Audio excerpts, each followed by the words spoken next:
Thank you for joining us for Weekdays Live with Reverend Al Sharpton. Take the time to share this broadcast right now. Tell your friends it's time to keep it real with Reverend Al. Comment your questions now in the chat or call Reverend Al Sharpton directly on air at 877-532-5797. Now stay tuned for Reverend Al. This is Reverend Al Sharpton. As you watch the broadcast, support National Action Network. Go to www.nationalactionnetwork.net and be involved. You can join, take your membership right online, www.nationalactionnetwork.net.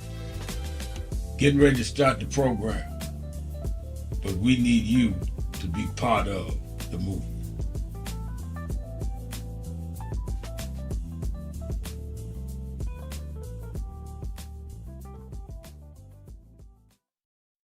Do you know what time it is?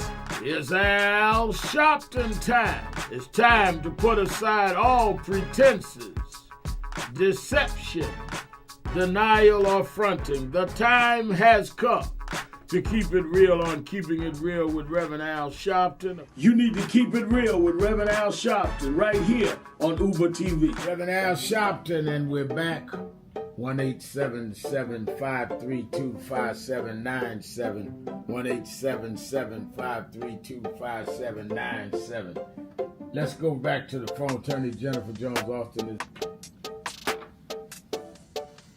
You know, every day, Monday through Friday, I do 3 hours a day on Keeping It Real with Reverend Al Sharpton. I do 1 hour on Sunday mornings with Reverend Al Sharpton. The 2nd. And I'm live on radio and TV. Do you know what time it is? It's Al Sharpton's time.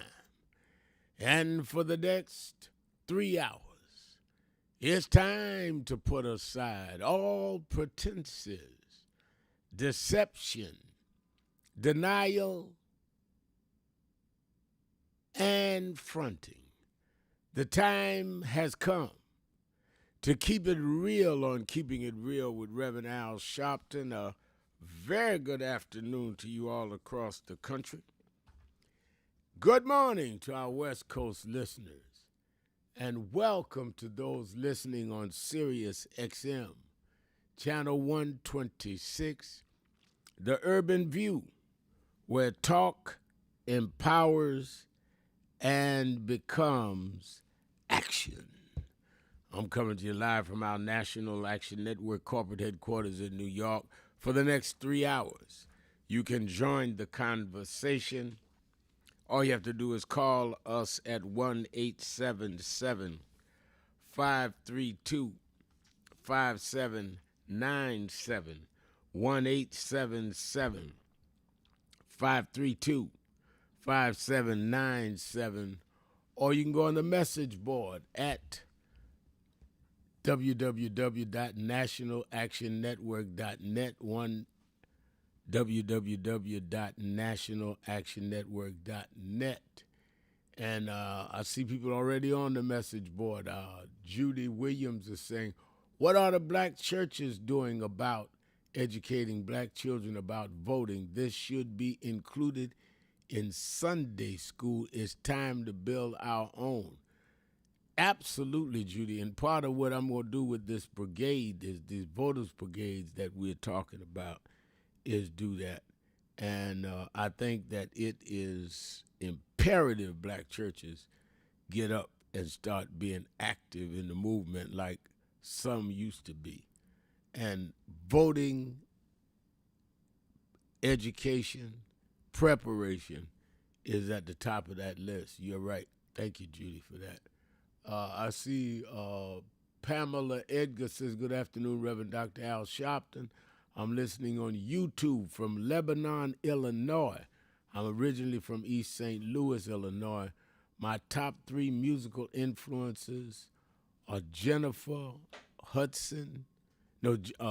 Holiday and Gladys Knight. All right. I like both of them. It's Black Music Month, Black Music History Month, And I've asked people this month to give me their 3 top black people in music history, or 3 people or groups in black music history.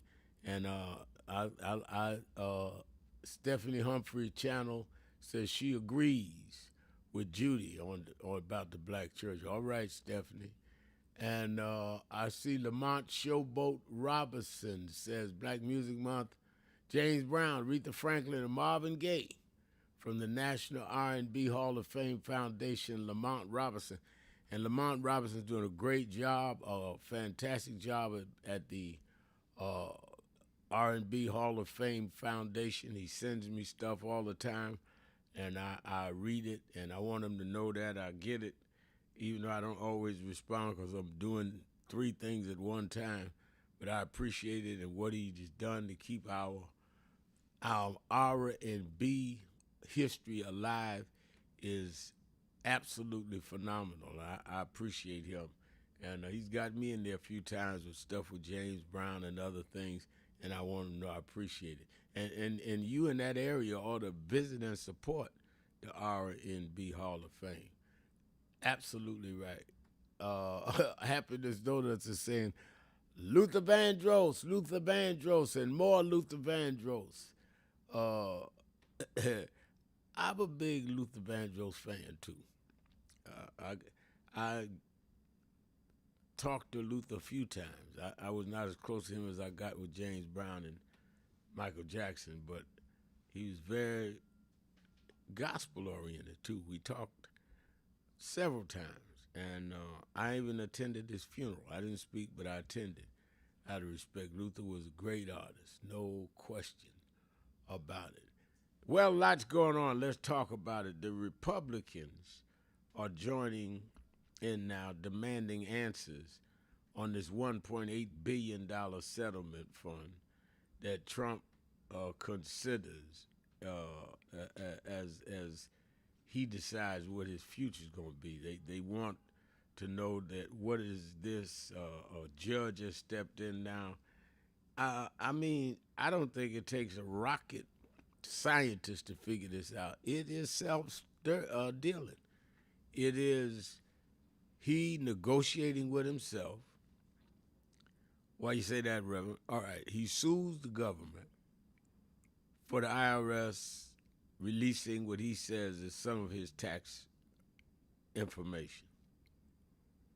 He sues them, and then he says to the Justice Department, I will settle the lawsuit if you give me 1.776, 1.8 billion, but he's trying to be smart, make it patriotic. 776. It's like 1776.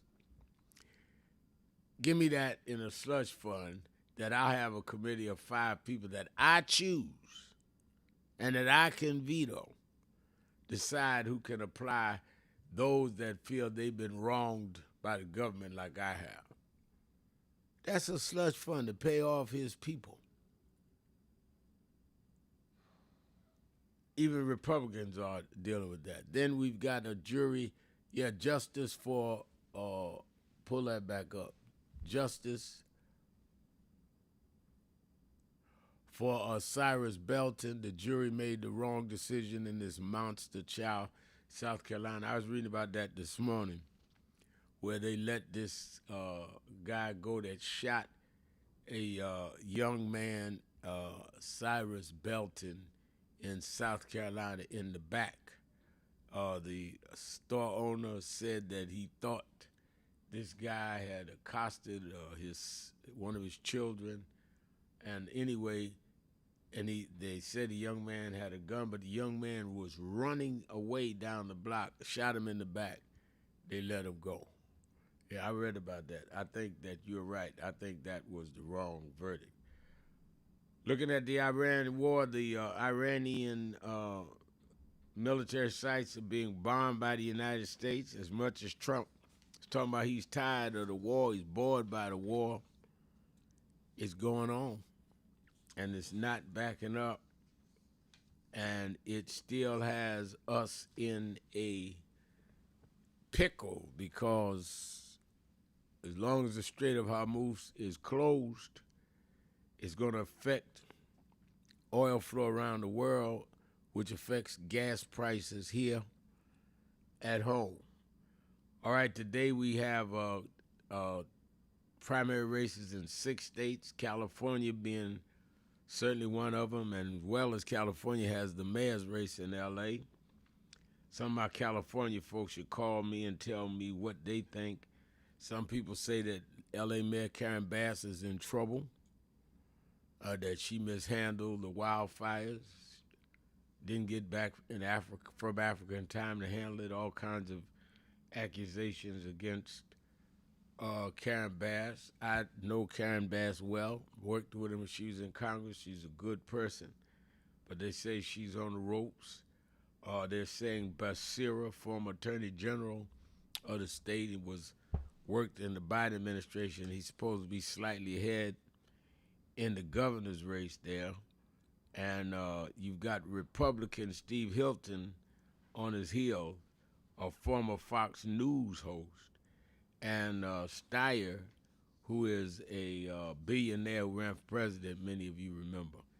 And the other thing caught my eye was the statement by Sunny Hostin, on The View. She let loose on Graham Plattner, and she didn't hold nothing back. She called him a liar, a racist, an anti-Semite, a homophobe. She just went off on him. He's the so-called progressive Maine U.S. Senate candidate, and she went off on Plattner saying, how could y'all support him? He's running against Republican Susan Collins, but she's saying we are not saying that we're going to take anything. I don't know. Sonny came out swinging on that one, and as I said, called him a bunch of names on The View.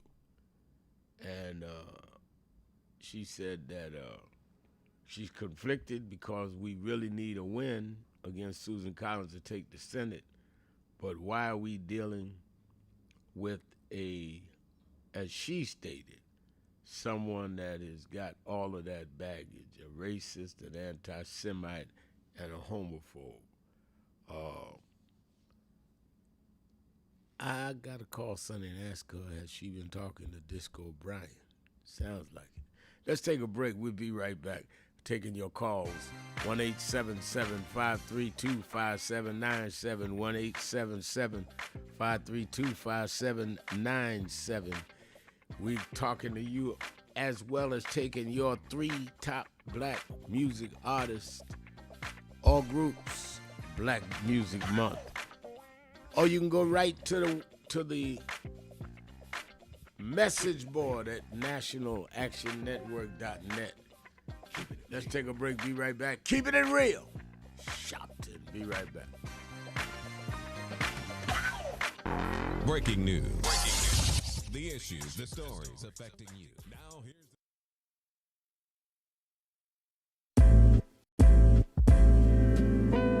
So it's become almost an unhealthy habit how much I'm listening to Keep It Real, because it is the realest thing on the air anywhere, whether it be online or whether it be on the radio or wherever it's coming into you from, because there's no one of Rev's importance and caliber who is as dominant a media figure as he is, who allows people to speak at length, and who he treats with equal respect and admiration with every call, whether he agrees with you or not. And I'm not gonna throw shade at anybody, but there are a lot of people with big platforms like the Rev has who are afraid to talk to the people and who are afraid that the people will keep it real with them. And he never shies away from anything any of us want to talk to him about. And he doesn't shut you up. It's not a soundbite, it's a conversation. So I would like people in media to learn from this man who is carrying MLK's torch. Don't be afraid of people. Listen to them, respect them, and stand in God and stand in truth. Thank you, Nan. Thank you, Rev. Thank you, everybody who puts this together and sends it out across the world, because we need much more of it. Bless you.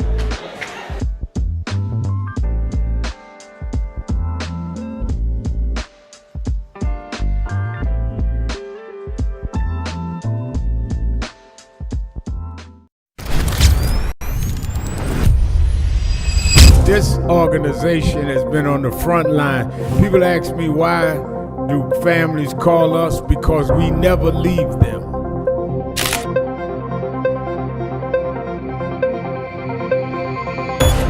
No justice!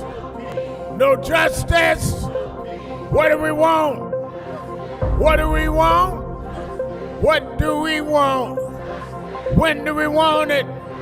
When do we want it? When do we want it?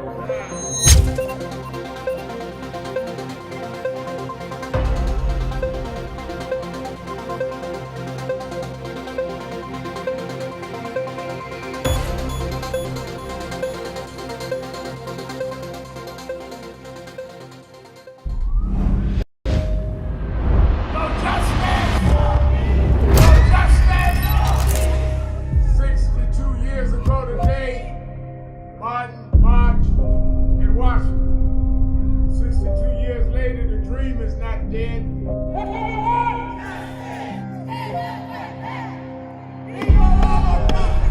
I'm here because I must be here. Democracy is not there for the pig, and you have to fight for democracy. That's what it is. What Trump will erase, we will replace. Is the dreamers in many cases have reversed and tried to turn it into a nightmare. We come to Wall Street rather than Washington this year to let them know you can try to turn back the clock, but you can't turn back time. We gonna keep the dream alive on Wall Street.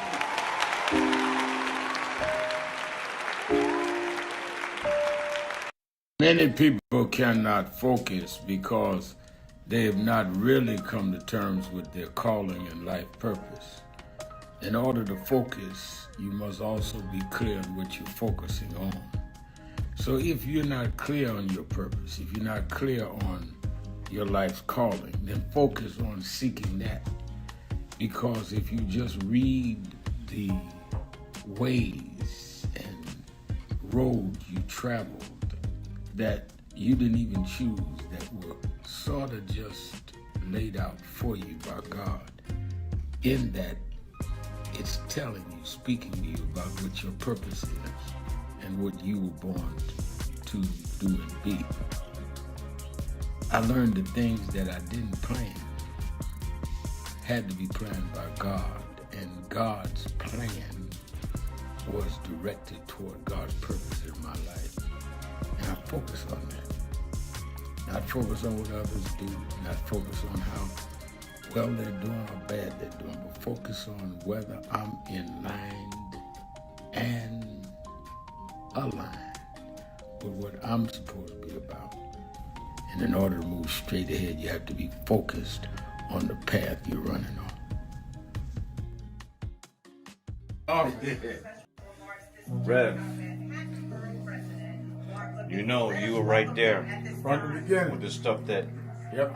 was going on in Brooklyn at Yeah. that time, at Yeah. Howard Beach. You were right there. He had in one of the early movies, he had my name. Then he put me in Malcolm, and I wasn't even old enough to know Malcolm. So we've been through it all. For those who see Malcolm X, it's 3 hours. But fast forward to the scene with yourself, Yep. Bobby Seale. Right. Bobby Seale, Denzel, and me. Yeah. Denzel was on the set. Now, let me ask a question. Yep. What was your weight on that scene? Probably about 270. I was bigger then. Yeah. Still had the hair, Yeah, man. you had the head on. Yeah, it was. Denzel, Denzel. yourself, and Bobby Seale. Yeah, all in one scene. And also, there was no cut, so we went like this. That's right. That's right. That's right. Yeah. Yeah. Only Spike could have done that. my brother right here. My baby. Brooklyn's in the house. Yes, sir. Brooklyn's in the house. BK. And I think that is extremely important about the funding. But I also want to add how they're changing what can be taught. You have states outright saying you can't teach Black history and you can't teach certain other histories and the curriculum. You have this administration that is literally taking out exhibits from the Smithsonian.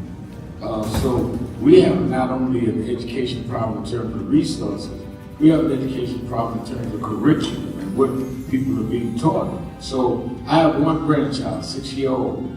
When he gets to high school, it may be just against the law for him to learn about certain parts of American history, which includes Blacks. We want to talk about slavery. We want to talk about the good side of America. Well, what does that mean? That's not history. Everything was not good. And I think that that is the threat that we've got to fight, which is why we've got to fight with the courts and the streets, because they're literally changing the textbooks as we go. As they do that, they change the opportunities, because then the fight against affirmative action is not having access to these institutions and telling these institutions, this whole fight around DEI, in which they started at Harvard with a Black woman president. Started with them saying you can't teach diversity in an Ivy League school like Harvard. It didn't start in Little Rock at the high school. This fight, this time, was Harvard.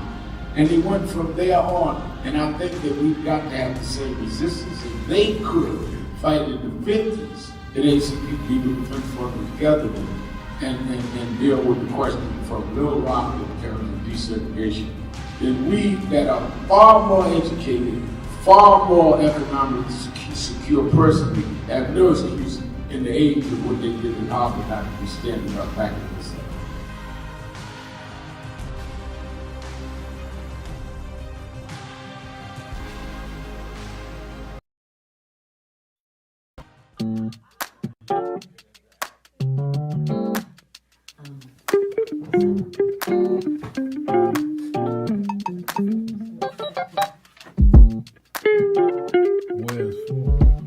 I see I'm in today's New York Times word puzzle, and they're asking what is Al Sharpton's title for short. It's Rev. I didn't know everybody knew that. But the people in the New York Times, they didn't call me Rev. They should call me Reverend. No.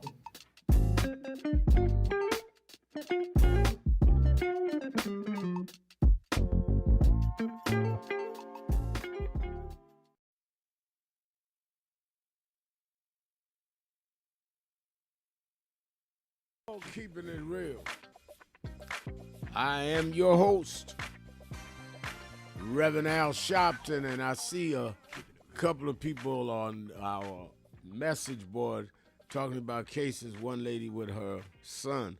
Call our crisis office. They're open right now. 1-877-626-4651. 1-877-626-4651.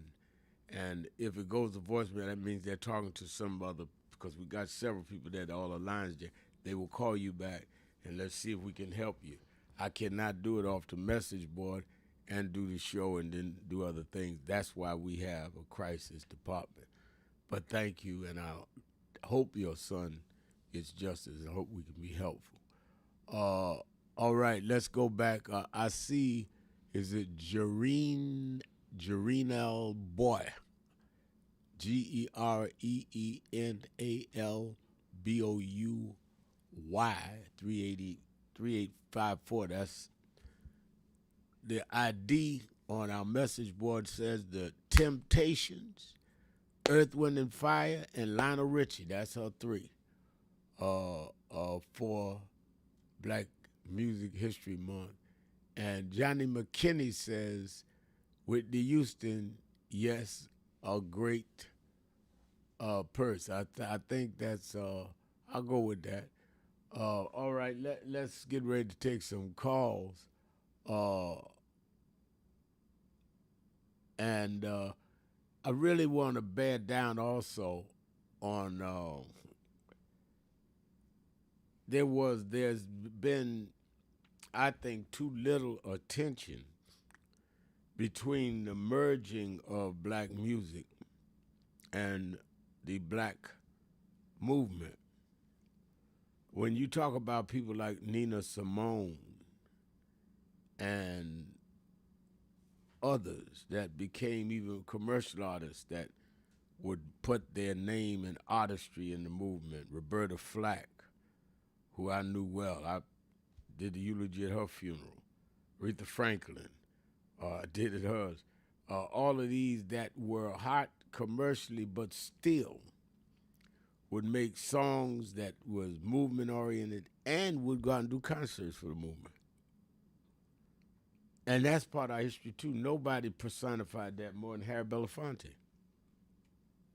Harry Belafonte went to the South and raised money doing concerts for Dr. King and for SNCC. And Dr. King and SNCC didn't always agree. He did it in the early 60s when they couldn't even stay in hotels down there where they were performing. And he got Sidney Poitier and Marlon Brando and others to come to the March on Washington in '63, the same day that we're doing the march this year. I'm gonna see how many artists that sell these records talking black, but never show up at black stuff. Never stand. Think about that now. I want you to get really, really deep in your head.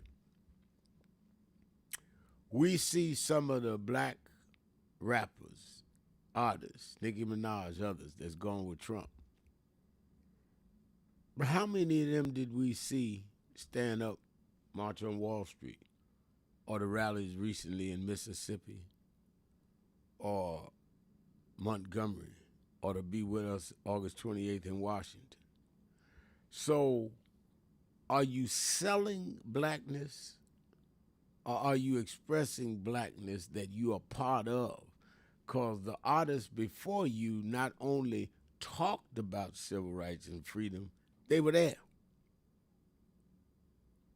Harry Belafonte and them, I remember Harry Belafonte told me, and it was verified by Mrs. King, who I got to know well through my relationship with Martin. Harry Belafonte got Aretha, and they went on a 10-city tour to give Dr. King all the money so he can make payroll for the next several months. And they didn't take a dime other than their travel expense. Not one of these, I'm the relevant, I'm the new breed rapper of blackness is connected with that. And I'm not talking about they don't have to do it with National Action Network. Do it with somebody. Anybody.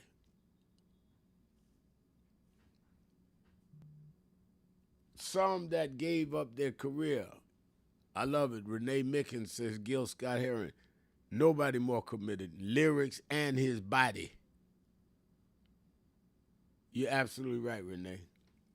Last Poets. That's the kind of people. Sly and the Family Stone, Renee, come back. Those are people that showed commitment. They were not marketing their talent and coloring it a little bit with black. They were involved. They were involved. I go to March a month ago with No Kings Day March showing unity. Robert De Niro was there. Where were my black artists? Well, I don't like the young military, they're too radical. Okay. Sharpton them just out. Okay, well, whoever you like. You don't like nobody, but you want everybody to buy your product. Yes, I'm talking about black artists. That's right. And athletes.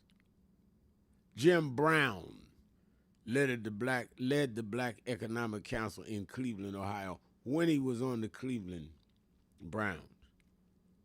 Jim Brown, one of the greatest football players of all time.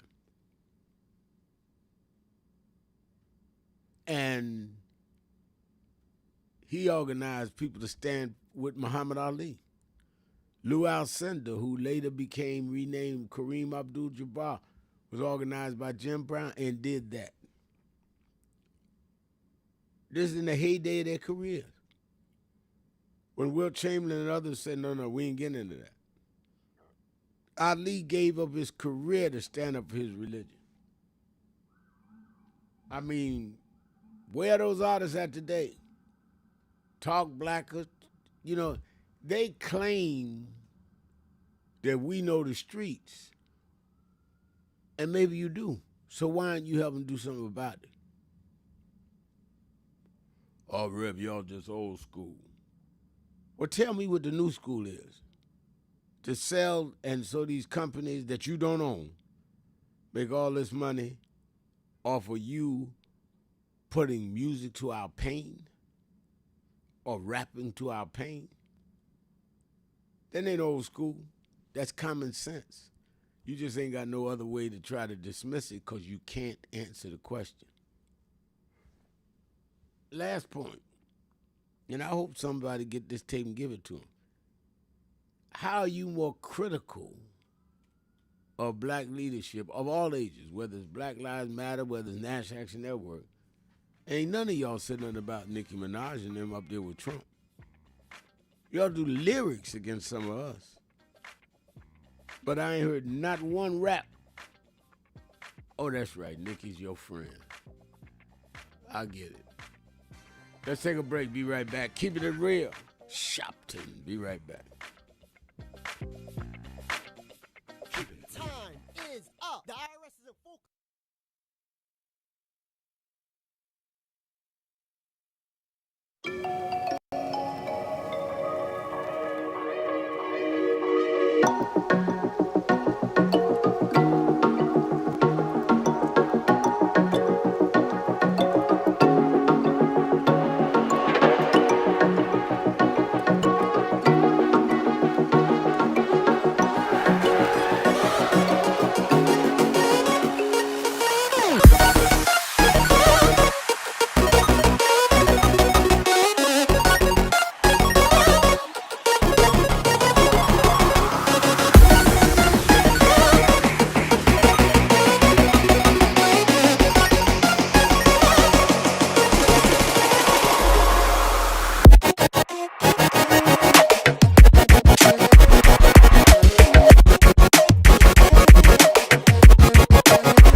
Listen, 2 years later, the dream is not dead.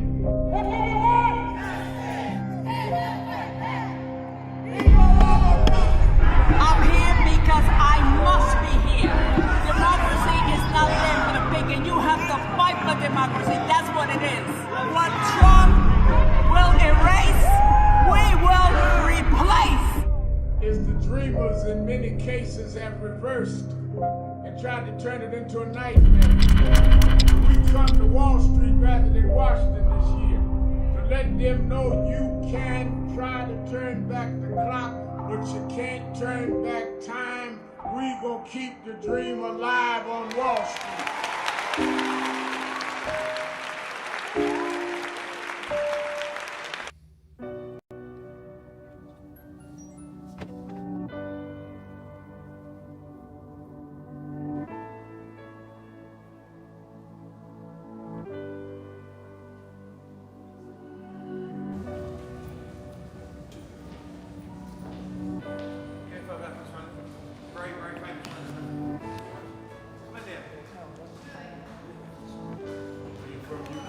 London, yeah. We've got many problems there.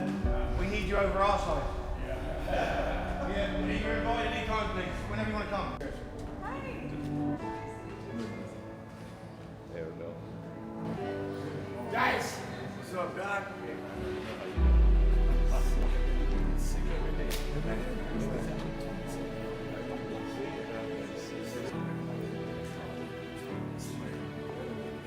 So we are in not a political dilemma, we are in a moral dilemma. And if the black church does not come with a prophetic voice, then who's going to do it? We can go through all the data, all the statistics, all we're going through in the workshops, but the question is, where is the action going to be? We all believe in Jesus. Jesus didn't teach theology, he healed people. And they learned the nature of the theology based on his healing. We've got to heal this nation. And if we heal this nation, the nation will return to our churches. But we've become silent and compromised. And we try to blame it on, I'm not in this. You are in this. You live it, your members live it. Unemployment now is higher now than it's been since the pandemic. Yet we survive. There's no history in the world of any people that went through the kind of psychological, cultural, and physical slavery like blacks did in America. The only reason we're still here is because of our faith. Keeping it real, keeping it real. I'm your host, Reverend Al Sharpton. It's primary day in 6 states, people all over the country voting, and I have a surprise on the live line. I just looked up, he called in.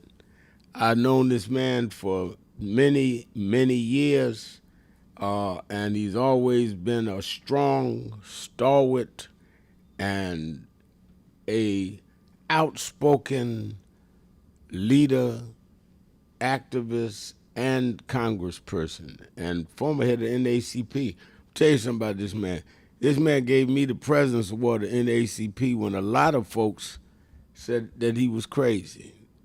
Some folk, after a while and Obama and MSNBC and all embraced me, it was acceptable. This man was there 10 years for that. And I'm talking about the Congressman from Maryland, Congressman Kwesi Mfume. How you doing, Congressman? Hey, my brother. It's good to be with you, Reverend. I'm doing good on this end and praying for you and all that you're doing on that end. Well, thank you. And I'm surprised and happy you called in. Tell us what's your message today.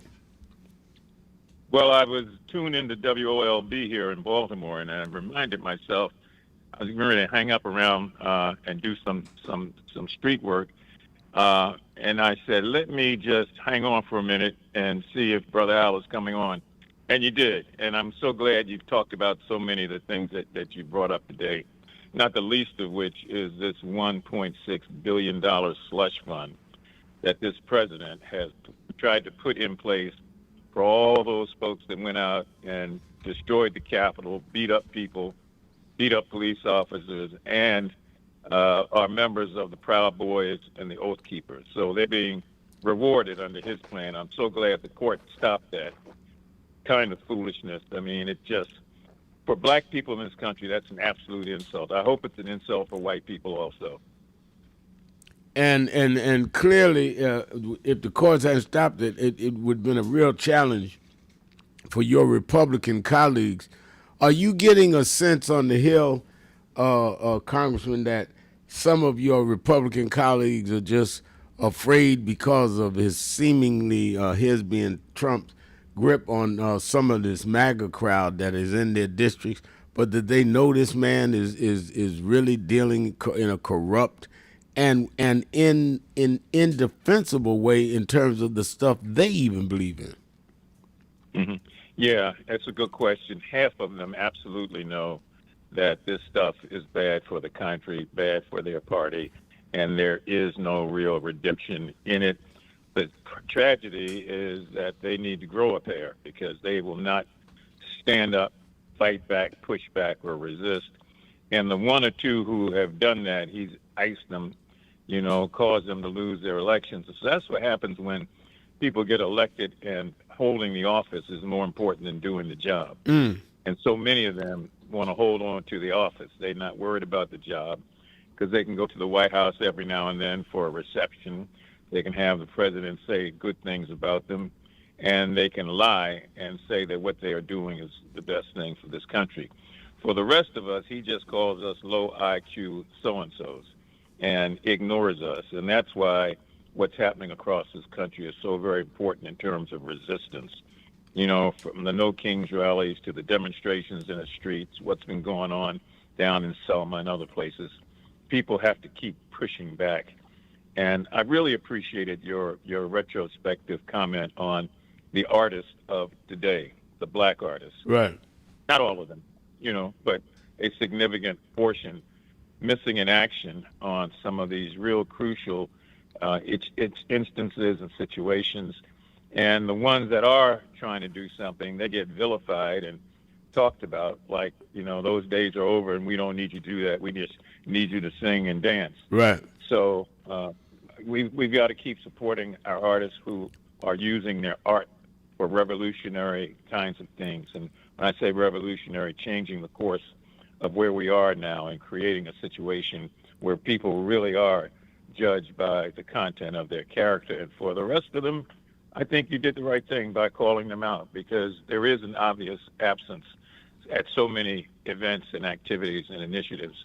But, I don't know if it's we're getting old and the world is changing or if we're getting old and we're getting ready to see something again, because I believe you can live long enough to see everything twice. And after having watched our people struggle through 200 years of slavery, oppression, deprivation, degradation, denial, and disprivilege, that there can't be a letting go of the process and there can't be a cowering in the face of this unbridled dictatorial aspect of the president who continues to punish people over and over again.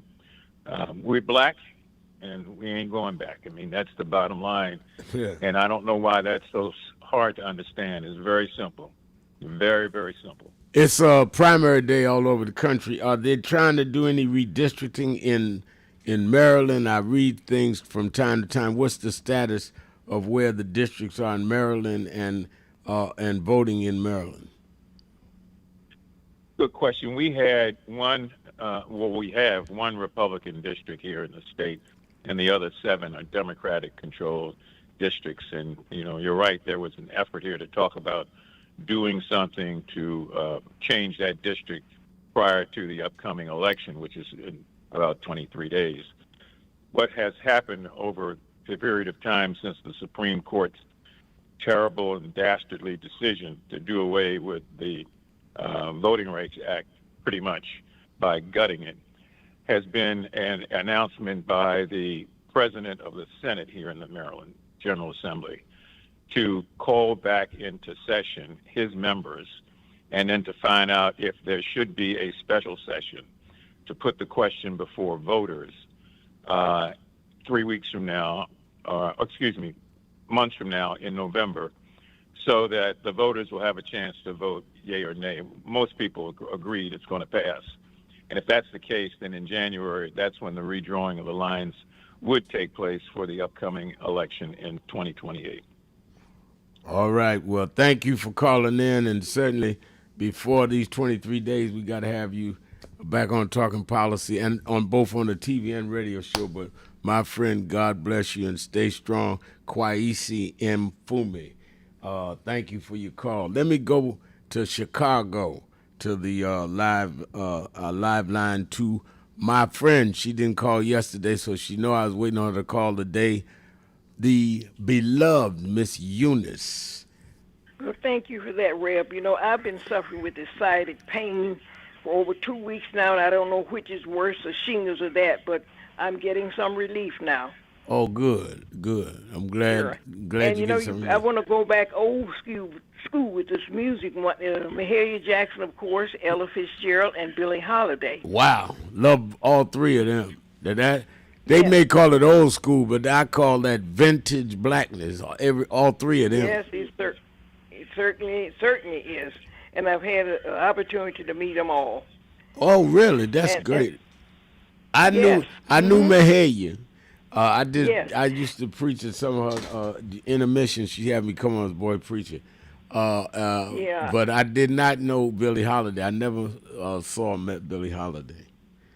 Nobody could scat like Ella Fitzgerald. Yes, God. I used to hear her record. My mother loved her. I never met her either. But Mahalia, I was very cool with, and very fine woman. One of the greatest gospel singers ever lived.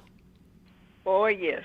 And I'd just like to say my prayers go out to the Leak family on the loss of Spencer Leak Jr. He was a wonderful young man, just 56 years old. I say rest in peace, Spencer. And you know, Reb, I've been thinking of all the things that the Supreme Court let Trump get away with. And can you wonder what things would have been like? And then we can't let the Republicans off the hook either. They have been complicit. Think of all the things that this man has gotten away with. And I'm glad to see some sensibility from the judges now, because things are out of control. And people, it is time to show our power by getting out voting and think about children's future, if not your own. And thank you, Reverend, for taking my call and send a prayer for me. I'll definitely be praying for you, and thank you for calling. You feel better. Let's take a break. We'll be right back. I feel sky high now. Kwaisi and Mfume call in and Miss Eunice call in. That's a way to kick off this show. Let's take a break. Be right back. Keeping it real. Sharpton. Be right back. Keeping it real. Breaking news. Thank you for joining us for Weekdays Live with Reverend Al Sharpton. Take the time to share this broadcast right now. Tell your friends it's time to keep it real with Reverend Al. Comment your questions now in the chat or call Reverend Al Sharpton directly on air at 877-532-5797. Now stay tuned for Reverend Al.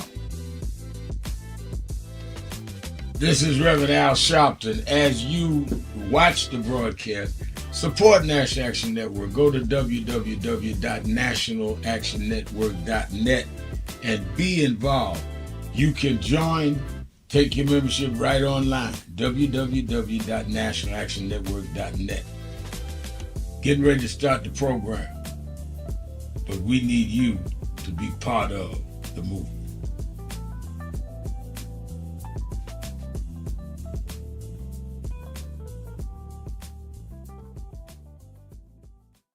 I remember I was 12 years old.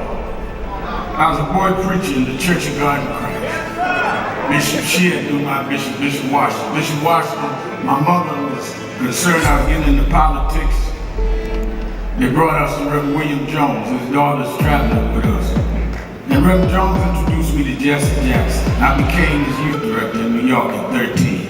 I liked Reverend Jackson because he was a little hipper than the older preachers. He was 27, I was 13 by the time I became youth director. So he was like a father figure to me. When I got about 40, he said, quit calling me father, call me big brother. We went to the car center, and James Meeks and Jesse Jr. and I had dinner with him that night. And that's where he said to us, Al, Meeks, Jesse Jr., y'all are my disciples. And we said, disciples? And for years we joked each other. I'd come in the room and Junior said, here's disciple number one. But discipleship meant you carried forth the vision. The next day, he took me on the ferry to Goree Island, Mrs. Jackson. On Goree Island, he showed me where the slave camps were. And I will never forget, he said, Al, you see what that artifact is? I said, what's that? He said, they call it the door of no return. When you go through that door, you either made it to America to slavery, or you died in the Atlantic. The door of no return. But I talked to him about 3 years ago, and I reminded him, I said, remember you brought me to the door of no return? He said, yeah. I said, well, we did return. We returned the President of the United States, Barack Obama. We returned the Vice President, Kamala Harris. We returned with businessmen. They thought they sent us as slaves. We came back as global liberators. The problem is that too many of us did not join the movements that sponsored us. And there was a breakout in 2024 called Negro Amnesia, where you forgot where you came from and forgot how you got where you got.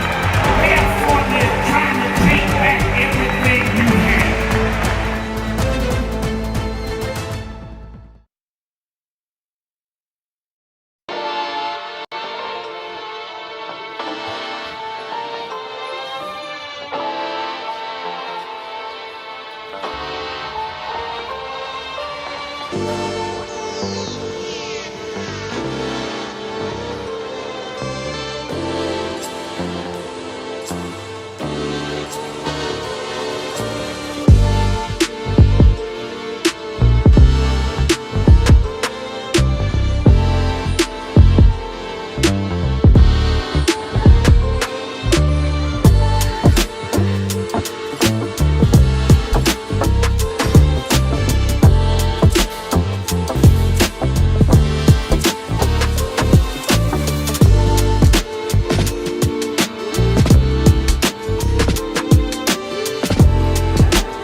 Robert Culp used to do a show with Bill Cosby, I Spy, and he did a documentary on breadbasket, Robert Culp. Oh, wow. You need to see that documentary. It's great. Absolutely. I lived this. I didn't read this. I lived it. I was there. You true to this? I'm true to this. Not new to this. I ain't new to this. Vote to phone true. He was, Jack O'Dell was one of the guys that Kennedy warned Dr. King about. Say he was a communist. Okay, wow. Jack O'Dell and Stanley Levinson. And Reverend brought him in. Nobody else in the movement would deal with Jack. Reverend brought him in. Oh, yeah. Sure. Just us. Just us. But there's stories behind all of it. It didn't just happen. But I am somebody. I may be on welfare, but I am somebody.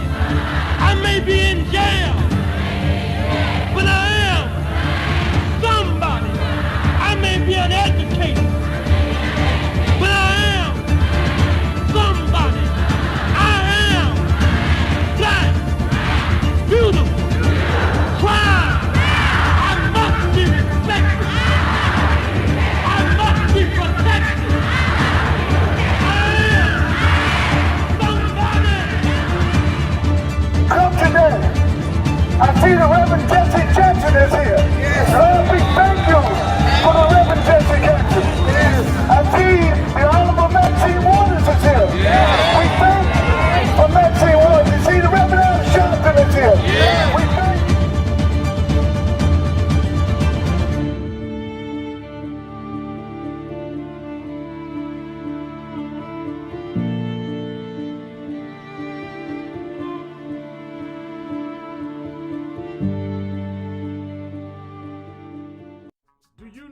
time it is? It's Al Sharpton time. It's time to put aside all pretenses, deception, denial, or fronting. The time has come to keep it real on Keeping It Real with Reverend Al Sharpton. You need to keep it real with Reverend Al Sharpton right here on Uber TV. Reverend Al Sharpton, and we're back. 1-877-532-5797. 1-877-532-5797. Let's go back to the phone. Attorney Jennifer Jones Austin is. You know, every day, Monday through Friday, I do 3 hours a day on Keeping It Real with Reverend Al Sharpton. I do 1 hour on Sunday morning with Reverend Al Sharpton. Keeping it real, keeping it real. On radio and TV. I'm your host, 1-877-532-5797, or go to the message board. See someone on the message board say that I was walking down the street years ago. Okay. And it's Renee Mickens saying, blessings, Congressman Mfume. I remember working in Midtown years ago. I went on lunch break and ran into Julian Bond and Kwesi Mfume. I was so excited that day. That you shaking hands with history. Amazing. Let me say by way of announcements, don't forget to watch Politics Nation with Al Sharpton every Saturday and Sunday, 5 p.m.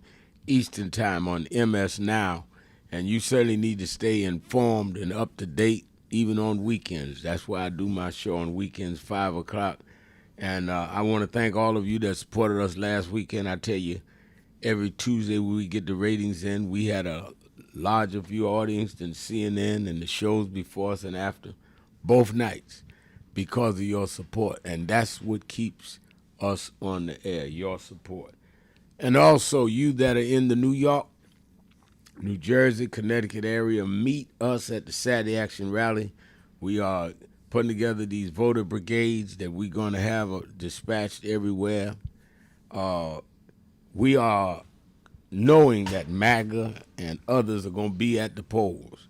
We're going to have a nonviolent camera squad at the polls. Encourage people to vote. We're going to have people in advance. I'm going on a 23-city tour. Get the churches. I have a national clergy, a conference call tonight. Get the churches ready. to have people out at the polls just to be there, to film, to make sure they're not interfered with. They need to know that there's a counterforce. And we're going to mobilize and do that. August 28th, we'll be in Washington by the thousands. You can go right to the website, nationalactionnetwork.net, and say, I want to be part of August 28th. This is where I am. And we'll tell you if there's buses leaving near you, or if you want to organize a bus, we'll help you. But this is no time to be sitting still.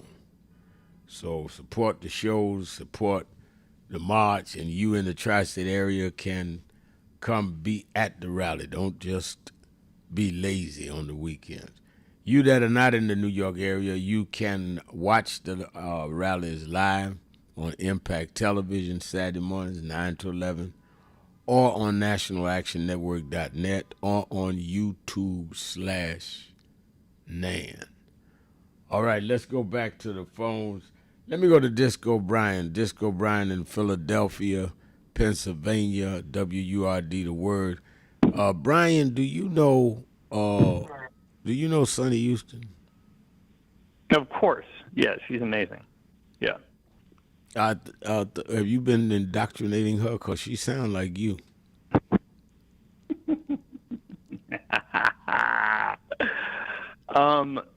Rev, Sonny Houston, I don't know how to say her. I just know her as Sonny. But her comments yesterday on The View about Graham Plattner, you're right.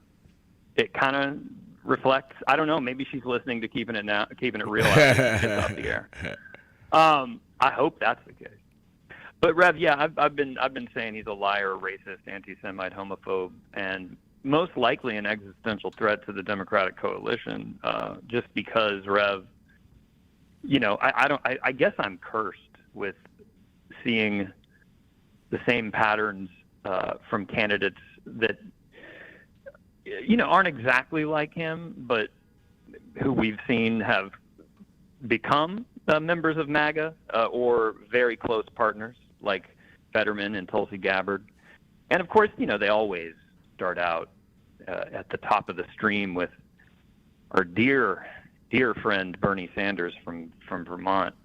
Rev, I just really wish the white populist leftist Oklahoma lady that sat down with you a couple days ago for her I've Had It podcast, Jennifer Welch. You know, I wish that she would be receptive to the perspective of Sonny about Plattner instead of having been doing what she's been doing, which is calling him an outstanding candidate, an exceptional candidate. In fact, Rev, a couple weeks ago, maybe a couple months ago, she put out one of those horizontal videos for her iHip News podcast. It was one of those shorts. And she spent the first 10, 15 minutes just trashing Hakeem Jeffries and calling him the most feckless leader, weak. And Rev, she even, I hate to say this, and I don't want to pronounce it on the air, and I won't pronounce it fully, but she said his leadership is limp D energy. And she says the same things about Trump and about Elon Musk, which, you know, we can all agree that Trump and Musk are existential threats to our democracy. But when you're using the same kind of nihilistic invective against this spectacular leader of our party, who is just a man of obvious faith, a man of obvious integrity, and you're slandering him, and you're praising Graham Plattner. I mean, what is the song somebody said today? This is Madness by Last Poets. I mean, they need to redo. We need a new one to address all this madness. I don't know, Rev. You know, if people in power, especially white folks with big microphones, would just spend some time listening to black and Jewish members of our coalition who are the strongest supporters and the most important backers of the Democratic Party. And I don't mean all black or all Jewish people. I'm talking about people of conscience who want to support growing our coalition, like you, Eugene Robinson, many other figures who are not nihilists, Rev. I don't know. And in conclusion, Rev, I'll just say, regarding Sonny's comments about Plattner, there's a post up right now from Eugene Daniels from last night on MS Now's Weeknight, which is a great show. And he asked Mayor Mamdani directly about Plattner and asked, Eugene Daniels said to Mayor Mamdani, he asked, where is the line, the moral line that we should observe and respect about candidates like Plattner? And Mamdani did what Bernie does, what Elizabeth Warren does, and what all of Plattner's other backers do. He responded with careful talking points about how we need to stand up to big business and fight for the working class, and just I wish someone could have the ovaries of Sonny and just call him what he is. And let's get rid of him. Janet Mills is still going to be on the ballot, and there's another candidate running in Maine who doesn't have this baggage, Rev. I just don't understand why we just feel like we have to go with it. It seems like Bernie and his populists are just thieving the temple, to quote Prince on Black Music History Month. All right. But I don't know, Rev. Those are my thoughts. All right. Thank you How for are you your feeling? call. Thank you for your call. Let me see if I can get Lloyd in here from Ohio. Lloyd, you're keeping it real with Al Sharpton. Hey, how you doing, Reverend Sharpton? I'm doing well. I just want to say that I think that they are trying to do nothing but pull off the act of slavery. That person that they're talking about all across the United States, as far as them being just, I'm just going to be specific. That's me. And they have been doing this for years, and they have been suppressing my voice. There are people that have gotten rich off of me by having an access to something against my permission. And as they're doing it, it's not so much of them getting rich. They're describing me as this individual that's totally false. I will be 69 years old in maybe 3 more weeks. And it just goes on and on and on. And there were times that I tried to reach out to people all across the United States to try to get them to let me talk back to tell my side of the story. They have taken my wealth.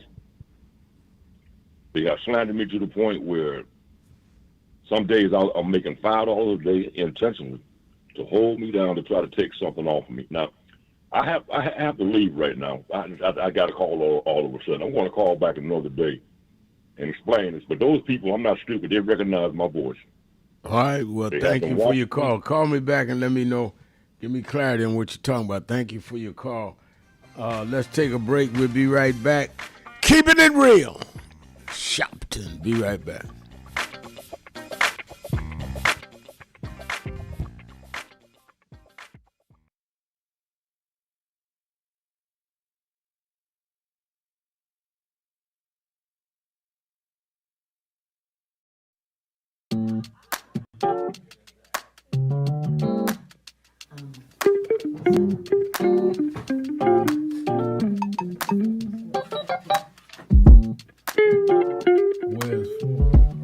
I see I'm in today's New York Times word puzzle, and they're asking what is Al Sharpton's title for short. It's Rev. I didn't know everybody knew that. But the people in the New York Times, they didn't call me Rev. They should call me Reverend. No.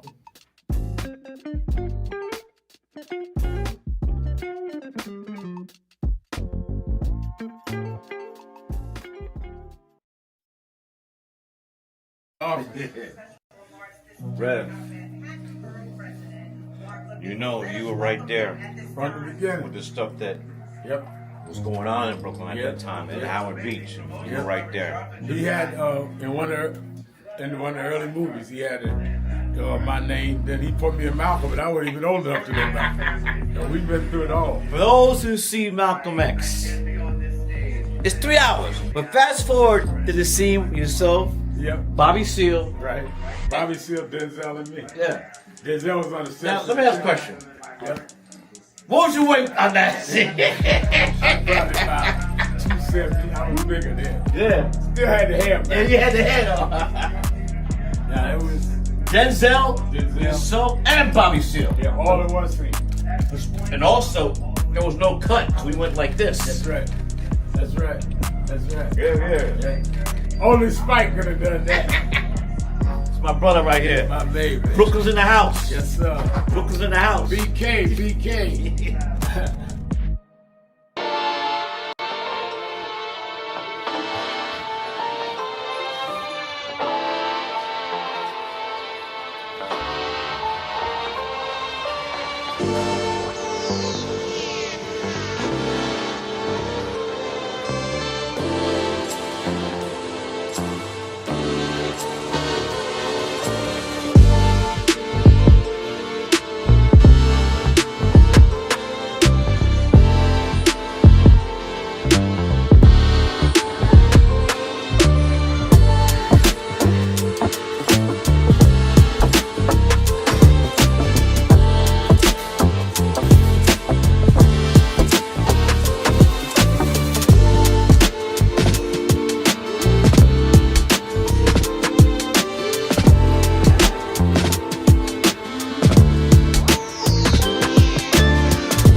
Thank God I was blessed to have both in my life.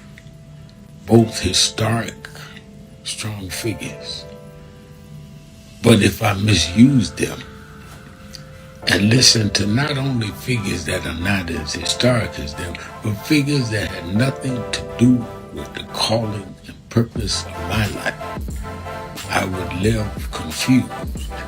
I'd be double-minded. I'm clear. And what I want you to do is be clear. Clear on who you are and why you are. And a lot of that will be exposed to you and others by who you are around and who you allow to enter your head. Keep people at a distance that only have a distant and unclear vision of who you are and who you are supposed to be. They could be your blood relatives, but they could not be the ones that accompany you toward what you ought to be about tonight. Everybody good to you ain't good for you. Everybody that makes you laugh sometimes end up making you a joke. So who is Al Sharpton anyway? Who is this 33-year-old preacher without a church? A number of black New Yorkers as well. He is little more than a pudgy exhibitionist who can be counted on to show up, bullhorn in hand, at every racial incident.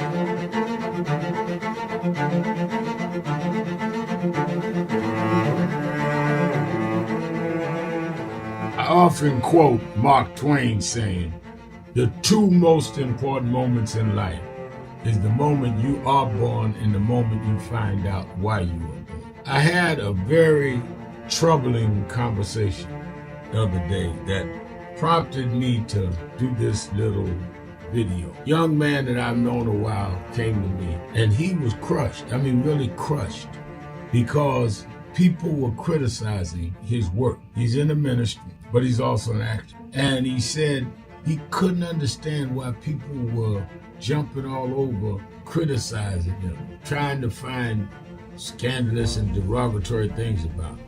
And I told him, I said, you know, you very young. You don't know the road I've traveled.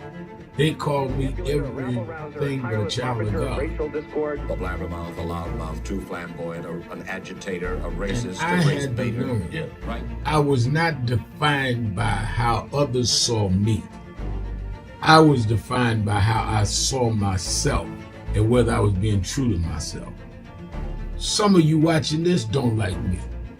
And it doesn't matter as long as I know what I'm doing and I like me for being real. So I'm doing this video to say to you, whoever you are and whatever you do, you may not be in ministry or social justice, none of this stuff, but don't live your life worried about opposition or people that don't like you. You can turn that around. Use me as an example. The same people that called me a scam artist, a con artist, a sellout, or racial hustler and all, I kept going. And the people I respected started respecting and publicly embracing my work. When Coretta Scott King, the widow of Dr. Martin Luther King Jr., had this to say about Al Sharpton. A leader who has protested injustice with a passionate, unrelenting commitment to nonviolent action in the spirit and tradition of Martin Luther King Jr. And I am talking about your leader, our leader, the Reverend Al Sharpton.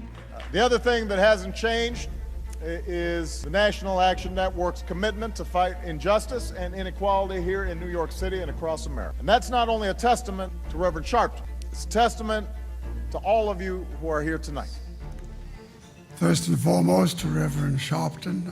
I saw him when he first came on the scene, and I have marveled at his tenacity, at the development of his intellect, and his devotion to our movement, and much he has contributed to the world we are experiencing. I am honored, and I must say that when I had my debate with Dr. King on the issue of the church and religion, he didn't warn me that after his departure, his space would be filled by another preacher, and that preacher would be Al Sharpton. All you want in life is people that matter to you to say you did all right.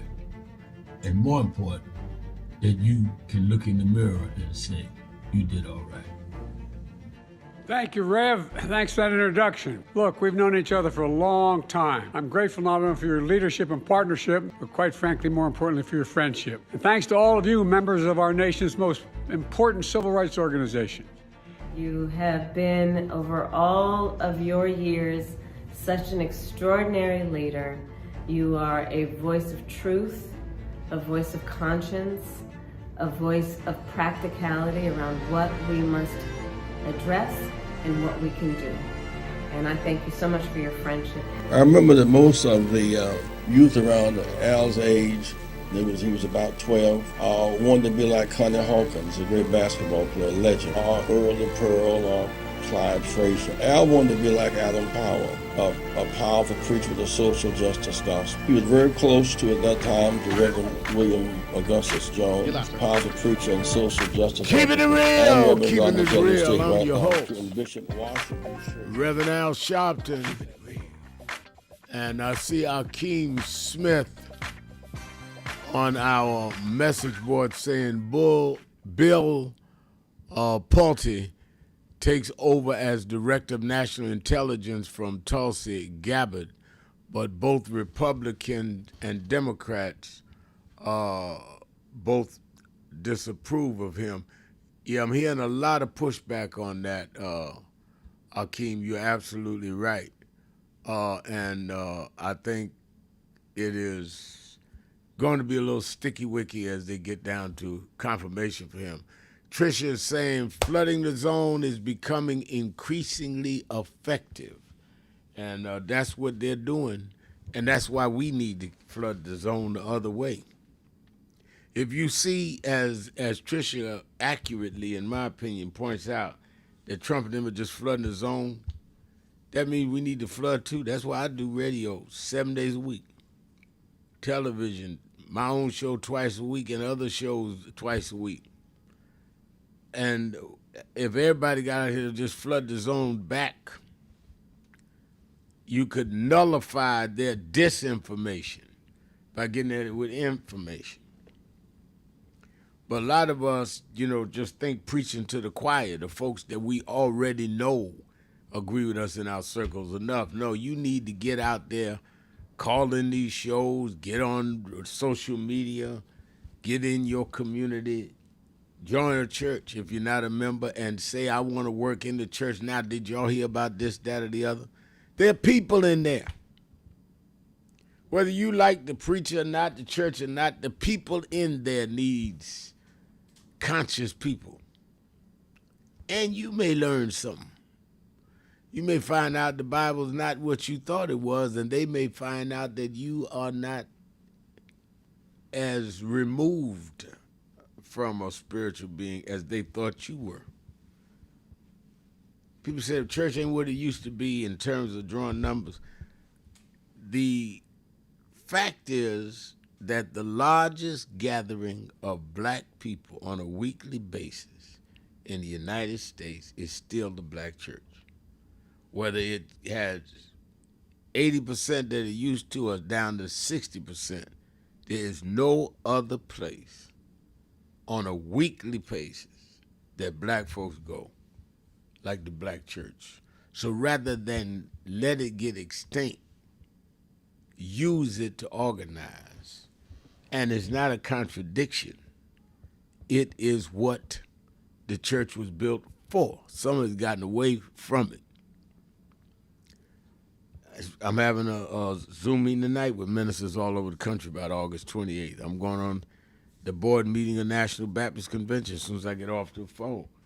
It is time for us to stop running from our people, from our institutions, and run to them, get in them, and if you think they're old and antiquated, update them. That's what every other community does. All right, let's go to Demetrius in Cleveland, Ohio. Demetrius, you're keeping it real with Al Sharpton.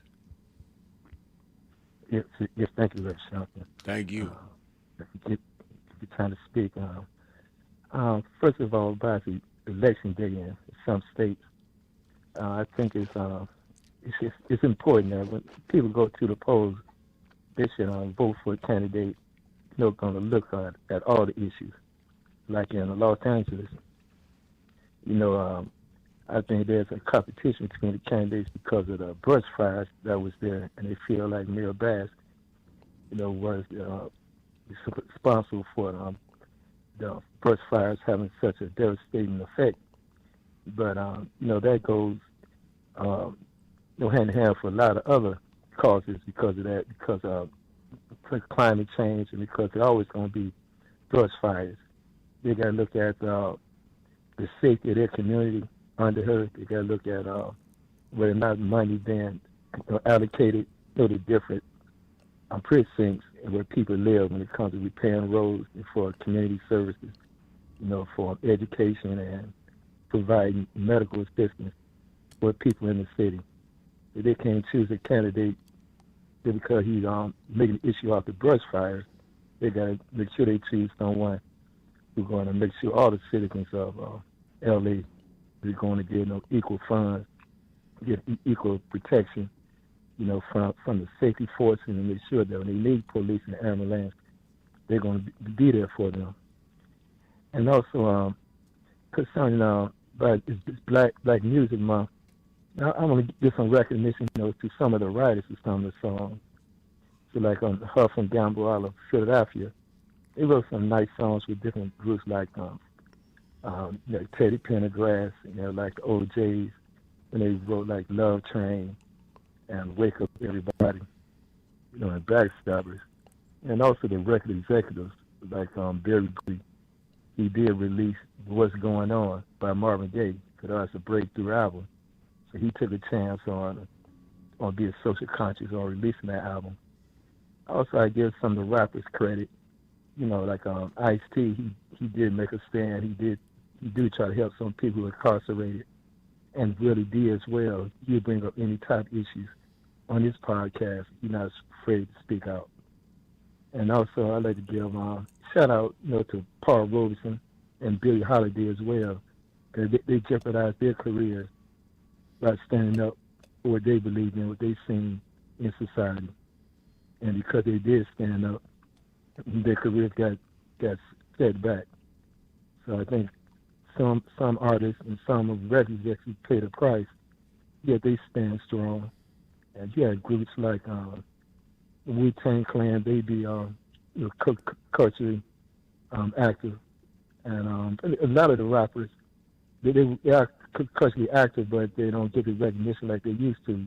The record companies just promote those nowadays, just speak about, going out to the clubs all the time and violence. But back in the 90s and 80s, they had a place for that. We had more variety of different rap. It's all right to talk about parties and stuff, but you had rappers back then, they talk about social issues. They just didn't stick to one subject like nowadays. So the artists got demand for their be able to speak on social issues and also to control, what's being put out. Because also, as you know, I think publishing rights is important for artists to hold on to. Right. So the years go by, they can make money off their songs that they've written. Right. And don't let all the money go to the record companies, the record executives.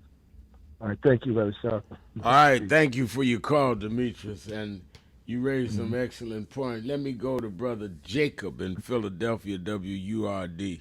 The word, Brother Jacob. Hey, peace be unto you, Reverend Al. How you doing today? I'm doing well. How are you? Man, blessed. I'm blessed over here. One thing I like to say, Reverend Al, as a Muslim here in Philadelphia, the black church is back, man. All kind of activities, right? In our churches, if people questioning, we got to look at the reality. You always say facts. Right. The facts count, right? So that's the way that is. But the deal is that we have to keep on doing everything we should be doing. I'm a little winded. I had did a little jogging for a minute there. But, Reverend Al, I heard a post. I got a question for you, but there was a post the other day on the air, and it was like these two mega guys. They were talking about how black people, we don't know if no man is in the household, this and that. They was going back and forth, and you could see that they were mega. And, I was thinking that, first of all, in our culture, it takes a village, right? Even in Africa, we had villages that gave our men rites of passage and everything.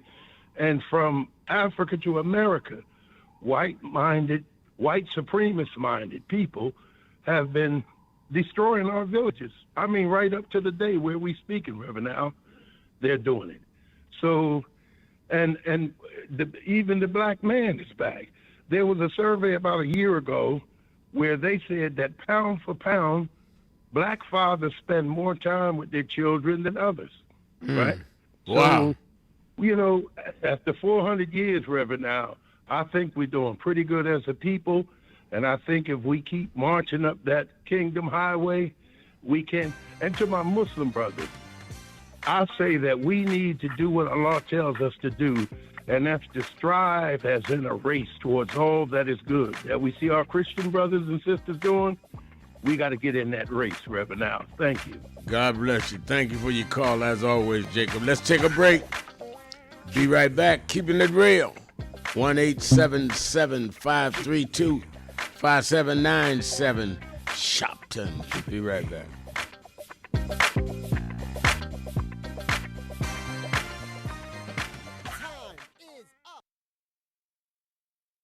Do you know what time it is?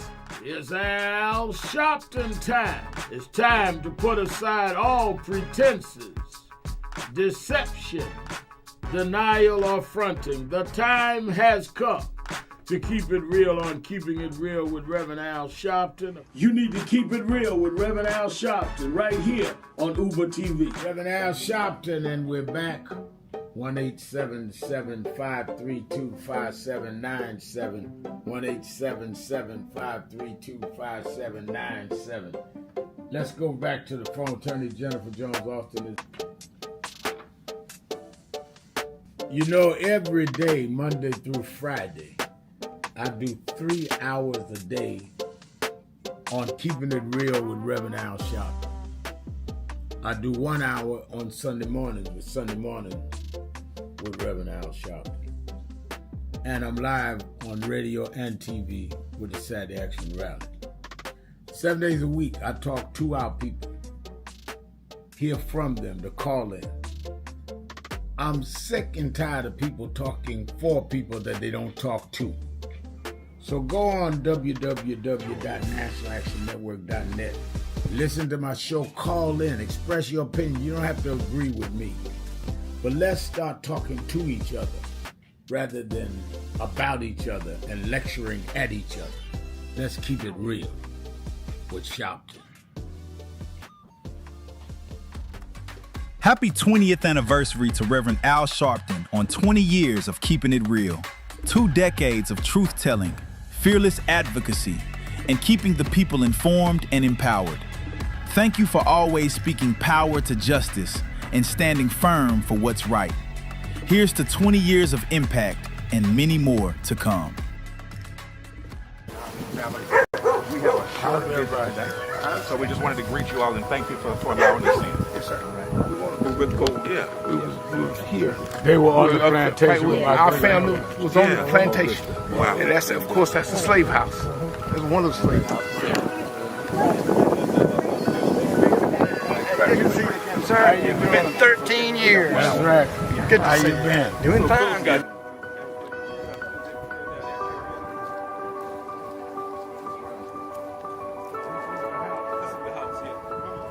Right, last time. And we, Alexander Shaw.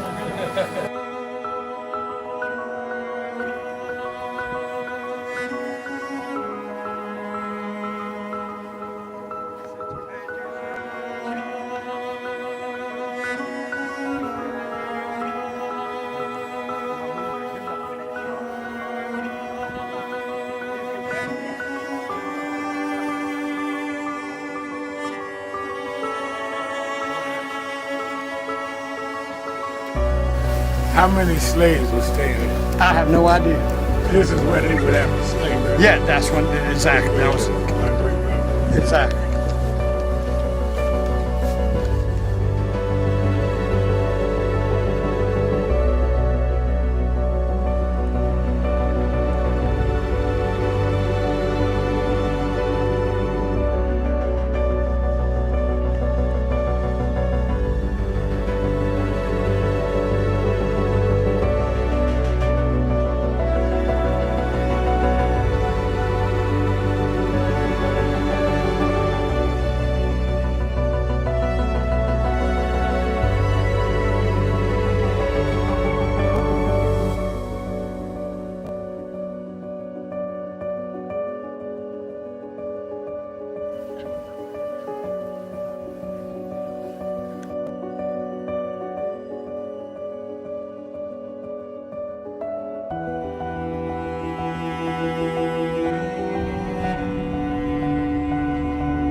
The 2 people that most influenced my life were from South Carolina, James and Jesse. Jesse right up the road with me. I went over his mother's funeral. Jesse walked me to my mother's casket. Wow. From South Carolina. That's the balance of my life, James. Yeah. Civil rights, shoulders. But also where your people from, too.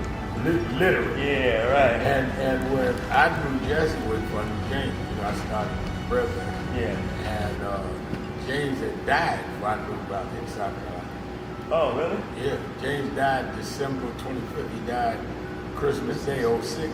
And they came to do the story for February of 07. They came in January.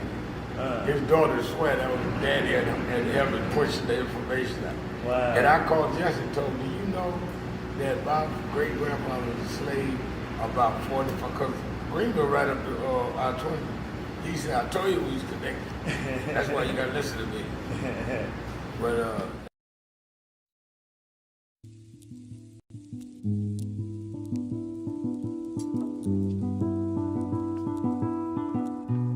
I had a thought this morning that I want to share with you about mentorship.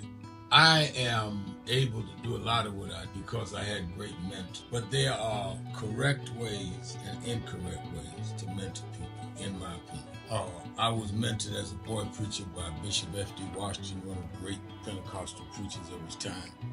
Then Reverend William Jones became my pastor after Bishop Washington died, who was unquestionably in the top 5 black church ministers, theologians. Reverend Jesse Jackson, who I started my activism under his leadership, he and Reverend Jones. And I learned politics directly as a youth director from Shirley Chisholm.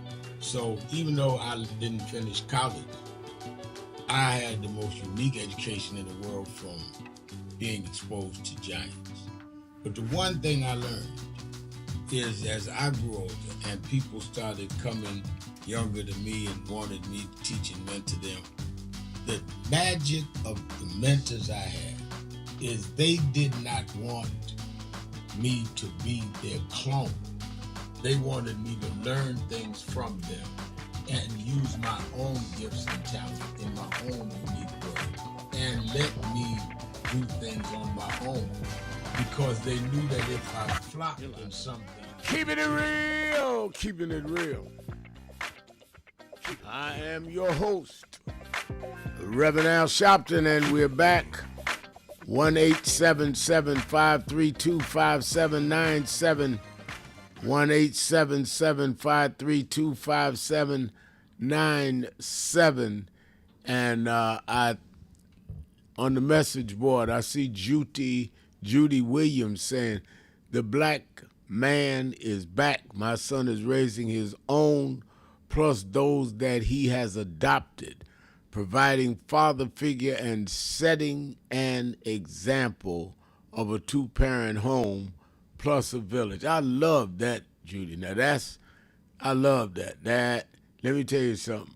I absolutely love that because it's that kind of stuff that we need and need to hear more of. I love that. And because when my father left, if it hadn't been for role models and people that gave me a different view of what black manhood was about, I would have probably ended up different. But my pastor, Bishop Washington, and he brought me to Reverend William Jones, who brought me to Jesse Jackson. I was like 10, 11 years old by the time I got to Jesse. I was 12, so I had a different reference point than others. I was already a boy preacher, but I could have jumped in the streets and just changed because Daddy left. But they kept me not only in the straight and narrow, but as examples. And because I don't care who you are, male or female, you're going to grow up emulating things that you see because you want to be like something you see. So don't take that for granted. I love it. I love it. But we have announcements. Don't forget Politics Nation. During the breaks, I am calling people saying, hold your weekend. I need you, Senator. I need you, Governor. I want you on because we got to talk about what's going on with this slush fund, what's going on with the Iranian war, what's going on with the elections. I know they'll be up late tonight seeing what happens in California and 5 other states. Well, I'm going to break it down and have some of the winners and probably some of the losers on Saturday and Sunday. So watch Politics Nation with Al Sharpton live at 5 p.m. Eastern Time on MS Now. And, of course, you that in the New York area, meet me at the Saturday Action Rally in Harlem at the Mother AME Zion Church. We're there another week or two.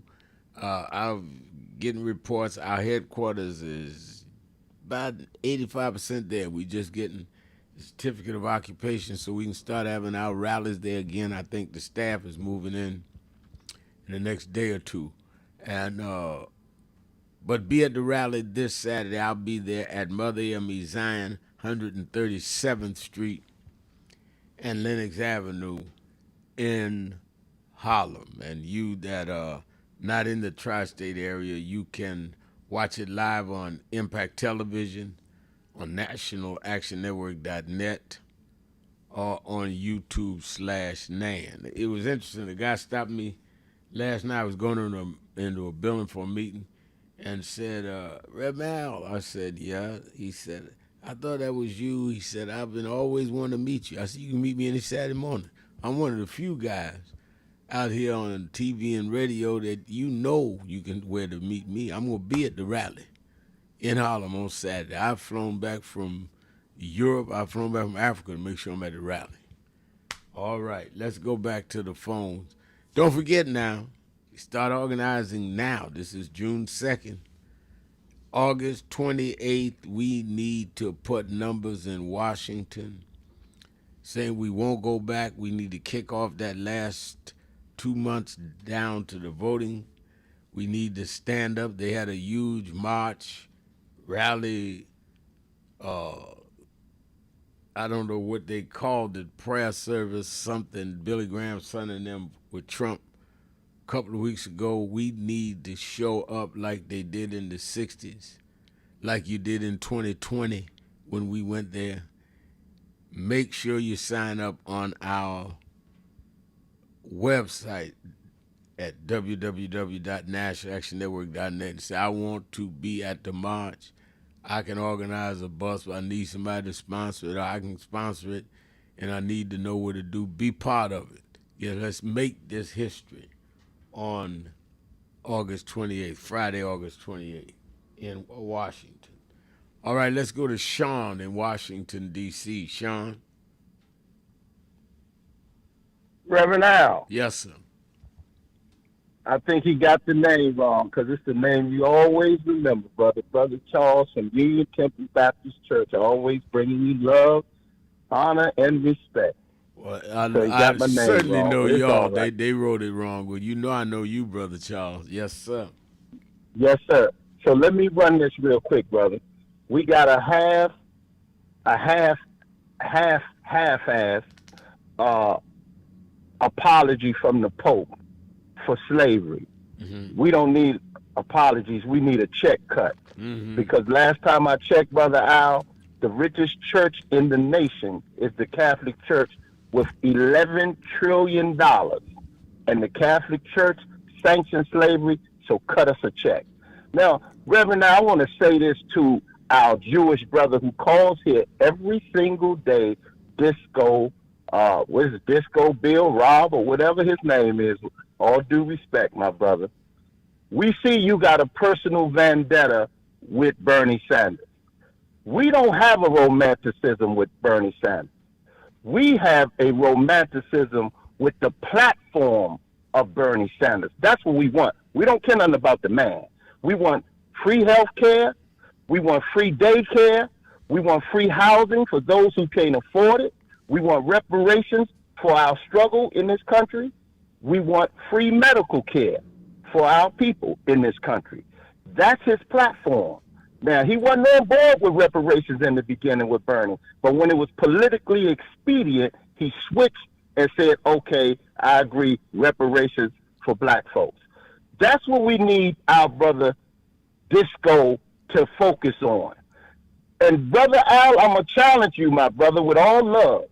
We need solutions, a solution day. We need to stop the rhetoric and the sound bites. So I challenge you to challenge this audience. Call on a day for solutions and strategy. I like this that. Is what we need right now. I like that. We need solutions. So if you don't have a solution, don't call.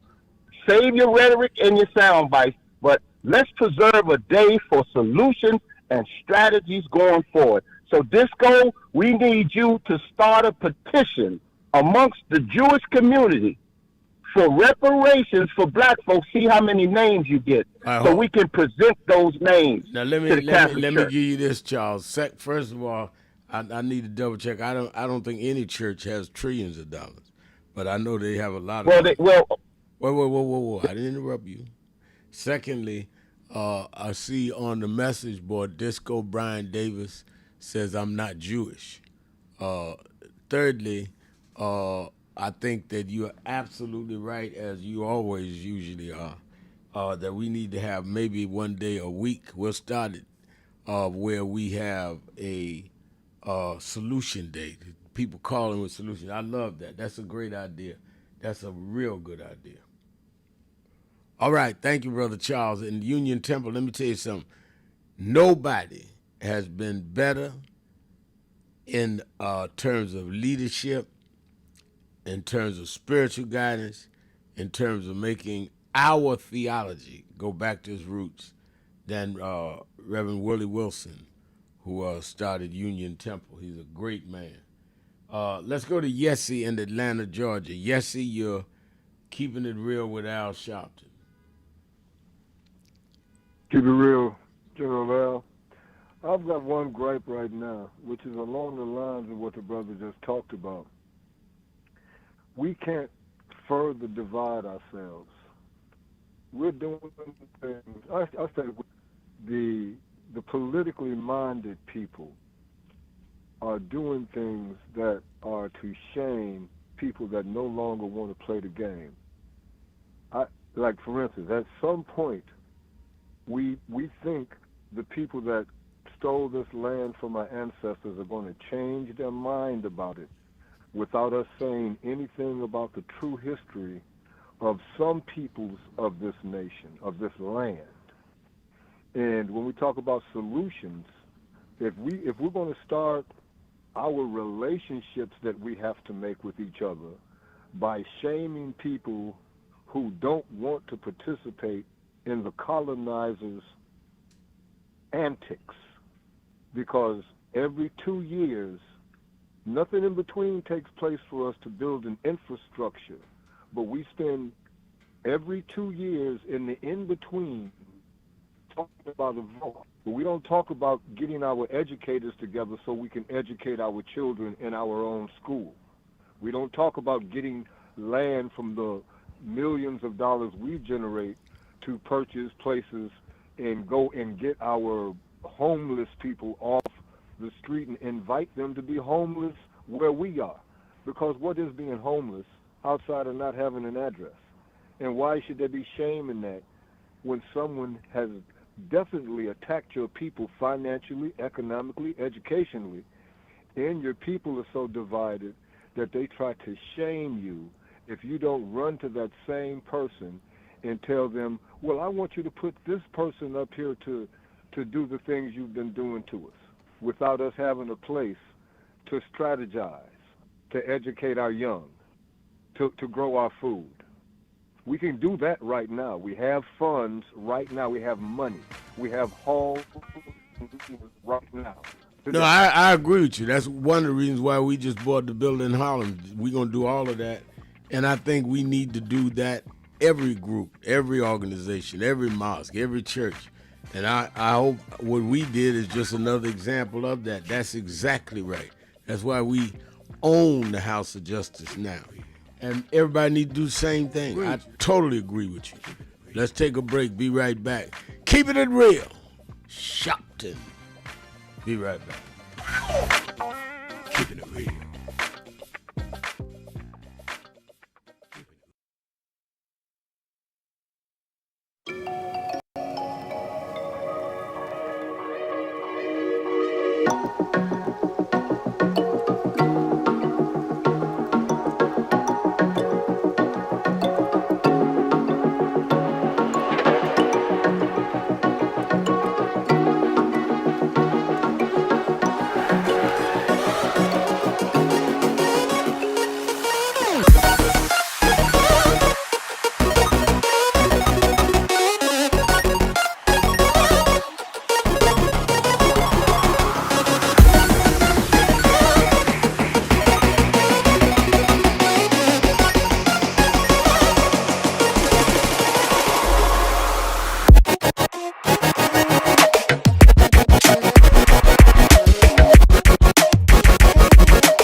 in London, yeah. We've got many problems there. We need you over our side.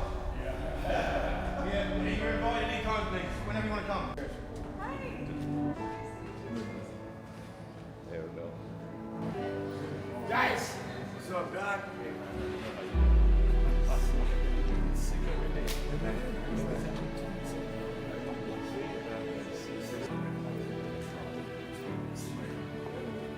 So we are in not a political dilemma, we are in a moral dilemma.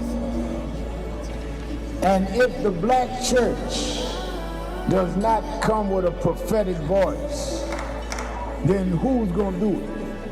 We can go through all the data, all the statistics, all we're going through in the workshops, but the question is, where is the action going to be? We all believe in Jesus. Jesus didn't teach theology, he healed people. And they learned the nature of the theology based on his healing. We've got to heal this nation. And if we heal this nation, the nation will return to our churches. But we've become silent and compromised. And we try to blame it on, I'm not in this. You are in this. You live it, your members live it. Unemployment now is higher now than it's been since the pandemic. Yet we survive. Yes, sir. There's no history in the world of any people that went through the kind of psychological, cultural, and physical slavery like blacks did in America.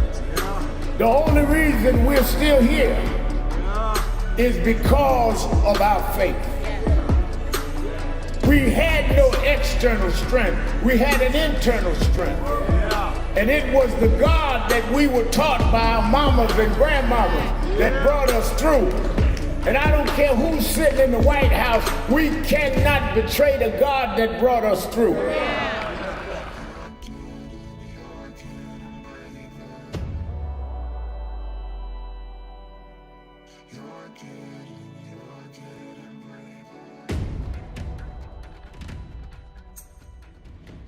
Keep hope alive. Keep hope alive.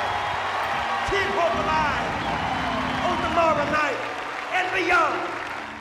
Young America, hold your head high now. We can win. You must never stop dreaming. Face reality, yes, but don't stop with the way things are. Dream of things as they ought to be. Dream. Face pain. But love, hope, faith, and dreams will help you rise above the pain. Use hope and imagination as weapons of survival and progress, but you keep on dreaming, young America. Dream of peace. Peace is rational and reasonable. War is irrational in this age and unwinnable. Dream of teachers who teach for life and not for living. Dream of doctors who are concerned more about public health than private wealth. Dream of lawyers more concerned about justice and a judgeship. Dream of preachers who are concerned more about prophecy than profiteering. Dream on the high road with sound values. You must never surrender to inequality. Women. Hello, New Orleans. Let me tell you straight. They did not think we could come and be here tonight. They cut budgets and advertising, but one black man, Rich Newton, said, I don't care. My families come together every 4th of July weekend, and Essence will happen, because that's who we are. Give a big hand to Rich Newton for bringing us back.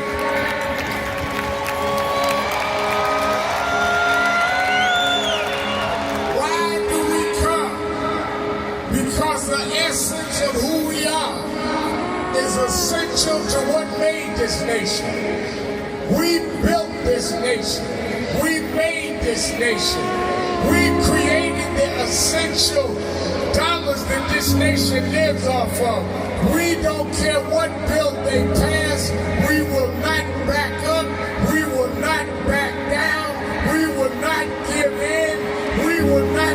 chased out. We don't care who's in the White House. We gonna organize our house by house.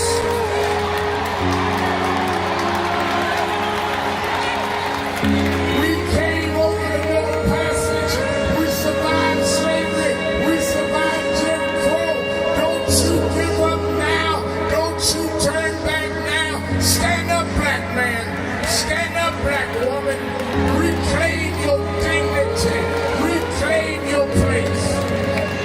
So we stand with the Black Global Black Economic Forum. We stand with Essence Magazine because that's who we are. So don't give in now. Yes, it's some rough days, but we've been through rougher days than this. Yes, Trump is a bad dude, but we beat badder dudes than Trump.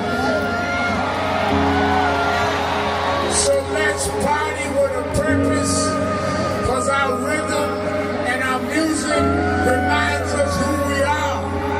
Because we can smile through our pain and organize for our gain. Let's stand up and let's celebrate who we are. Thank you, God bless you.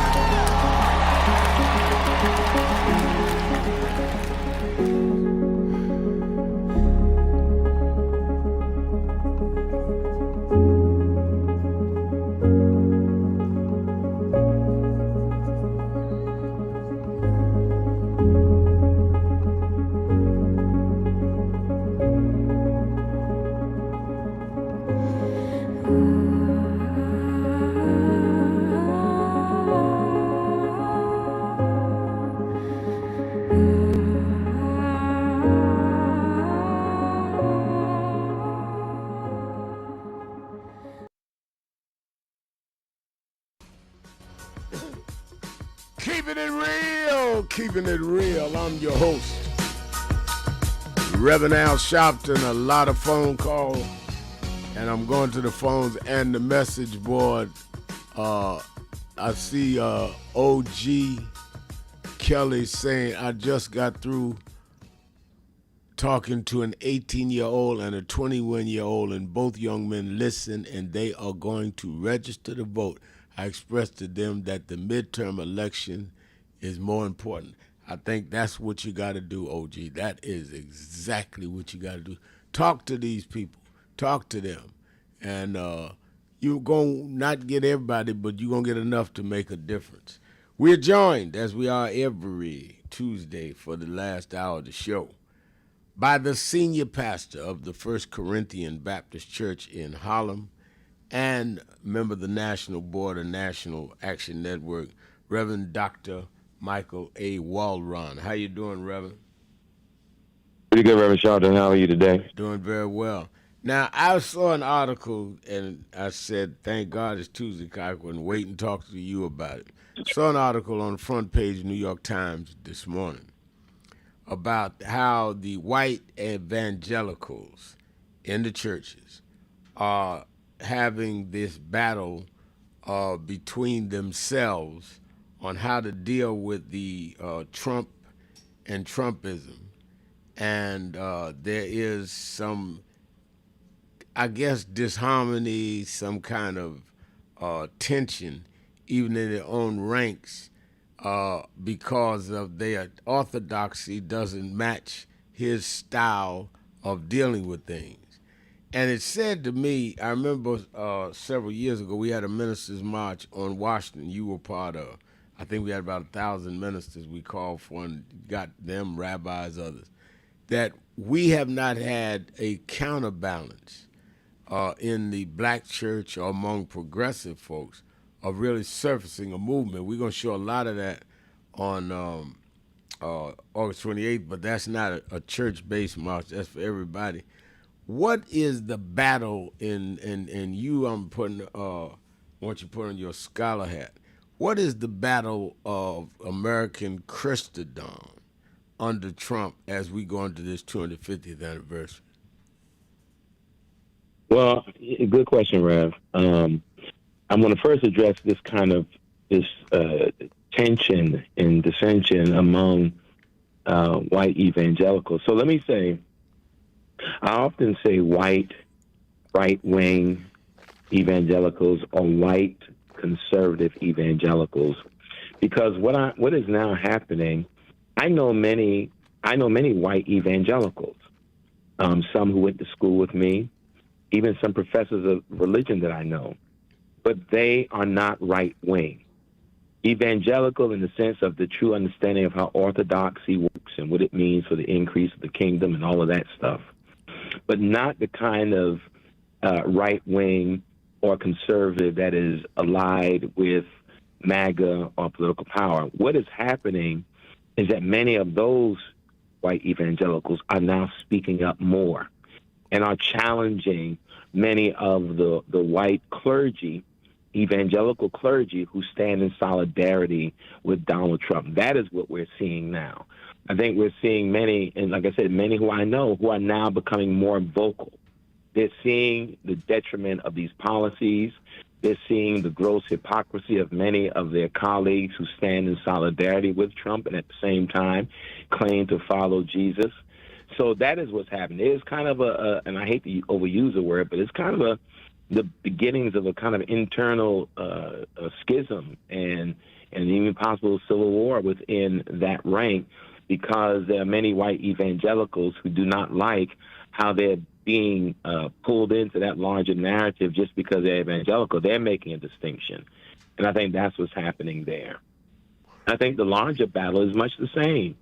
I think there are many people who are Christians, who are on the prophetic side of Christianity, who are more vocal and are seeking intentionally to reclaim the narrative. Now, the problem is, Rev, as you know, how the media works. The media is driven by a lot of sensationalism. Right. So it often gets the headlines. What often gets the headlines are the Paula Whites and the like, who stand in solidarity, or the clergy, the preacher who led the whole dedication, that chapel, the statue of Donald Trump. I think those persons visibility, but now they're getting a lot of pushback because those people don't set the tone for what Christianity is. And I think because they do things like endorse a statue or support many of these policies, they're getting attention because they claim to be Christian. They may be, but it is not in alignment with the teachings of Jesus. So that's what I think the real thing is. I've been using this distinction for years, or maybe it's the best time now to show what is happening.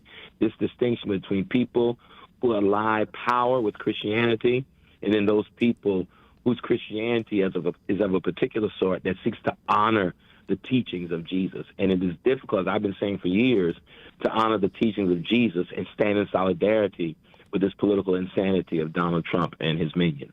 Now, and the contrast is you have a pope who has now come out and made some rather, I think, progressive statements around issues such as slavery, such as dealing with AI, that we've got to deal with it without being destroyed by it. So we need to grab a hold of where that goes, such as what's going on in Iran. And he's all but just called Trump out. Here's the Pope saying that. And then Donald Trump went as nasty as he could at the Pope. I mean, there's nothing sacred to him. But what I'm not able to reconcile is those MAGA preachers that support him. It seems like there's nothing sacred to them because they don't chastise him, step away from him, or distance themselves. Whatever he says, they stay right on in with him. You can't reconcile it because these are persons who love being in proximity of what they perceive as power. I mean, if you go back, I remember years ago, Rev, our pastor, Dr. Jones, preaching a sermon about the difference between Amos and Amaziah. Two prophets, one a prophet of God and one stands in the role of a prophet but supports the regime, imperialism, the empire at the time. I think that's what we're seeing. I think we're seeing people who are standing in the prophetic tradition of an Amos, and you have people who are standing in the tradition of compliance and conformity of Amaziah. So I think that is what's happening. And we're not supposed to reconcile that, especially those of us who take justice seriously and understand our connection to justice by way of Scripture, by way of Jesus' teachings. So we're not going to reconcile that. That is just what it is. But we do, I think, have responsibility to call it out. And many people do that. But again, the calling out of that hypocrisy is not as sensational as some of the things and declarations and actions of a Paula White or a Mark Burns or other persons of the like. Right. And they do not get the same spotlight, which is, No. and you know what is interesting to me, and I'm going to the phones, what is interesting to me is that this is the second term that Trump has served. And what I've said to several of the ministers is that in his first term, he had one set of ministers. They're out there. Some, I can't remember the guy's name from Ohio that would constantly be out there. He tagged me and others, and a few others. And we haven't seen them in the second term. I said, y'all don't even understand. This man will only use y'all as long as you're useful. He don't even have a permanent kind of association with you. He don't even go to your church to try to help put some of those MAGA folks in your pews. It's just pure sellout and pure insecurity that you need the sanction of him to make yourself feel worthy. And when I saw them do that statue, I mean, I've never seen something more embarrassing in my life. First of all, it was past embarrassment. First of all, it shows a lack of biblical aptitude of many people, because there were people, you know, even on the news, which I don't expect news reporters or commentators or anchors to be theologians, but they're comparing that to the golden calf, right? Right. No, this is more in alignment with Nebuchadnezzar. Right. And building a statue unto himself, which says more than the golden calf. Much more. Right? The golden calf is about a people who all they knew was bondage, and they repeated what they had been taught from their oppressor. Nebuchadnezzar is in the statue is about narcissism and reckless power. But even Nebuchadnezzar had to bow at some point. Donald Trump is not going to bow to nothing, because that is not his life. His life is about power and access and opportunity and doing what he wants to do because of that power. We see him doing it now. And so the only way you deal with that is to not only name it, but to sometimes call out those who are in association and who are allied with that. And I think more of that is happening now, especially from the church side, with white evangelicals who and some, because they're white evangelicals, Rev, who consider themselves progressive evangelicals, who are now calling out these kind of right-wing MAGA evangelicals. Let's take a break. We're going to the phones, 1-877-532-5797. We'll be right back.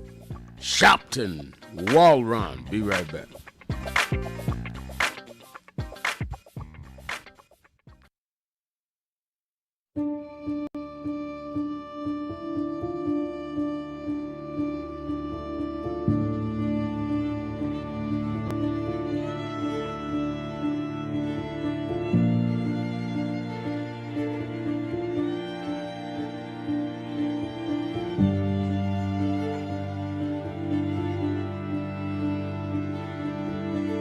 Robin Culp used to do a show with Bill Cosby, I Spy, and he did a documentary on breadbasket, Robin Culp. Oh, wow. You need to see that documentary. It's great. Absolutely. I lived this. I didn't read this. I was there. You true to this? I'm true to this. Not new to this. I ain't new to this. Vote to phone Troy. He was, Jack O'Dell was one of the guys that Kennedy warned Dr. King about. Say he was a communist. Jack O'Dell and Stanley Levinson. And Reverend brought him in. Nobody else in the movement would deal with Jack. Reverend brought him in. Oh, yeah. Sure. Just us. Just us. But there's stories behind all of it. It didn't just happen. But I am somebody. I may be on welfare, but I am somebody. I may be in jail, but I am somebody. I may be an educator, but I am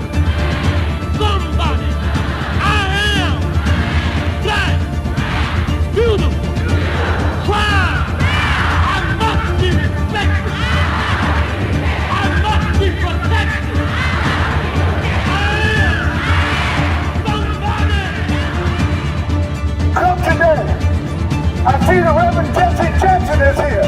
Lord, we thank you for the Reverend Jesse Jackson. I see the Honorable Maxine Waters is here. We thank you for Maxine Waters. You see the Reverend Al Sharpton is here. We thank you.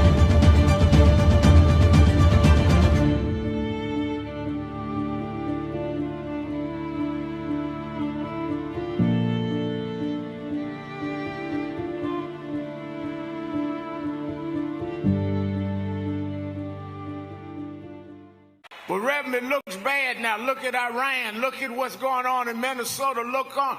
Yeah, but I was raised by them to realize that after storms, if we do the right thing in the storm, if we organize, if we register, if we do what we're supposed to do, there's always a rainbow coming out. The rainbow don't show until the storm is over. The rainbow gonna come out in November. The rainbow gonna come out in 28. We're gonna fix these tricks in 26 and march through the gates in 28. We didn't come this far to turn around now. We won't go back. We won't go back. We won't go back. That I want to end. He talked about the dry bones in the valley. I'll tell you that. The only reason that the wind could blow life into the bones is because at some point they had to be connected. If the wind had blown into a disconnected body, it still wouldn't work. So before he prophesied to the wind, they had to first get the foot bone to connect to the ankle bone, and the ankle bone to the calf bone, and to the knee bone, and the knee bone to the thigh bone. If we are to prophesy to the wind, we must first connect this body. We must connect Eddie Long to Farrakhan and Cornel West to Elders and Lowry to Sharpton. If we can connect this body, then God will blow the breath of life into our community. But as long as we are disconnected, the wind can't blow because it's blowing on disconnected dry bones. But the good news is that we're the children of people that have been through worse than this, and we're still here. So even though I get despondent, I don't ever get depressed, because I want the world to know you won't beat us, because we're the children of those that took the worst form of slavery and brutality that ever lived, that ever existed. Our parents survived the Middle Passage. Only the strong got here, and then we lost our name, our culture, our religion, and we're still here. But you don't know who we are. We're the children of Chaka Zulu. We're the children of Mary McLeod Bethune. We're the children of Marcus Garvey. We're the children of Martin Luther King. We'll be here. We were first and we'll be last. We know who we are.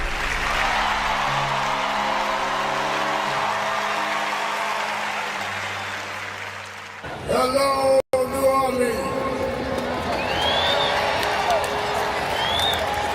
Let me tell you straight. They did not think we could come and be here tonight. They cut budgets and advertising. But one black man, Rich New Dennis, said, I don't care.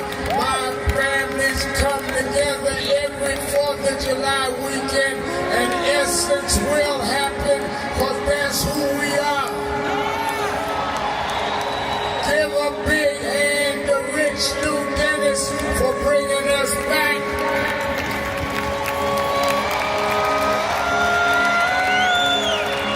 Why do we come? Because the essence of who we are is essential to what made this nation. We built this nation. We made this nation. We created the essential dollars that this nation lives off of. We don't care what bill they pass. We will not back up. We will not back down. We will not give in. We will not be chased out. We don't care who's in the White House. We will organize our house by house.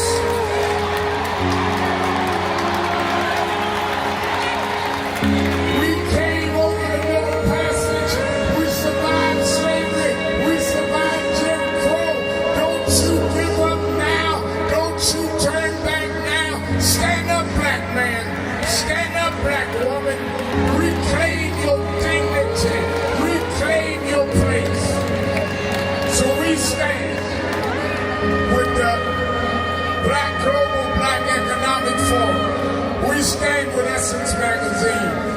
that's who we are. So don't give in now. Yes, it's some rough days, but we've been through rougher days than this.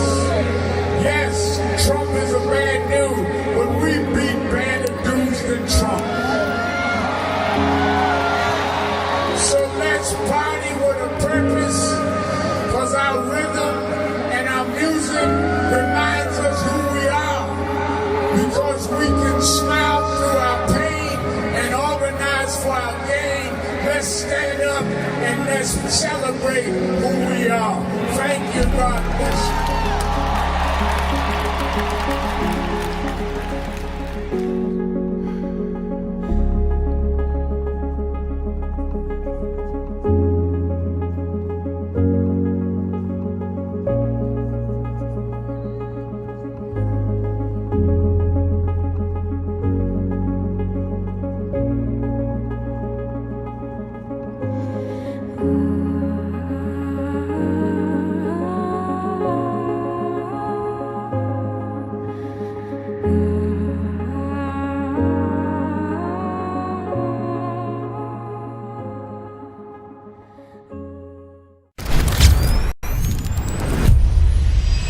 This organization has been on the front line.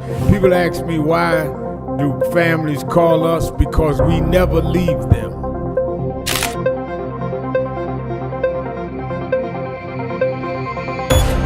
No justice, no justice. What do we want? What do we want? What do we want? When do we want it? When do we want it? When do we want it?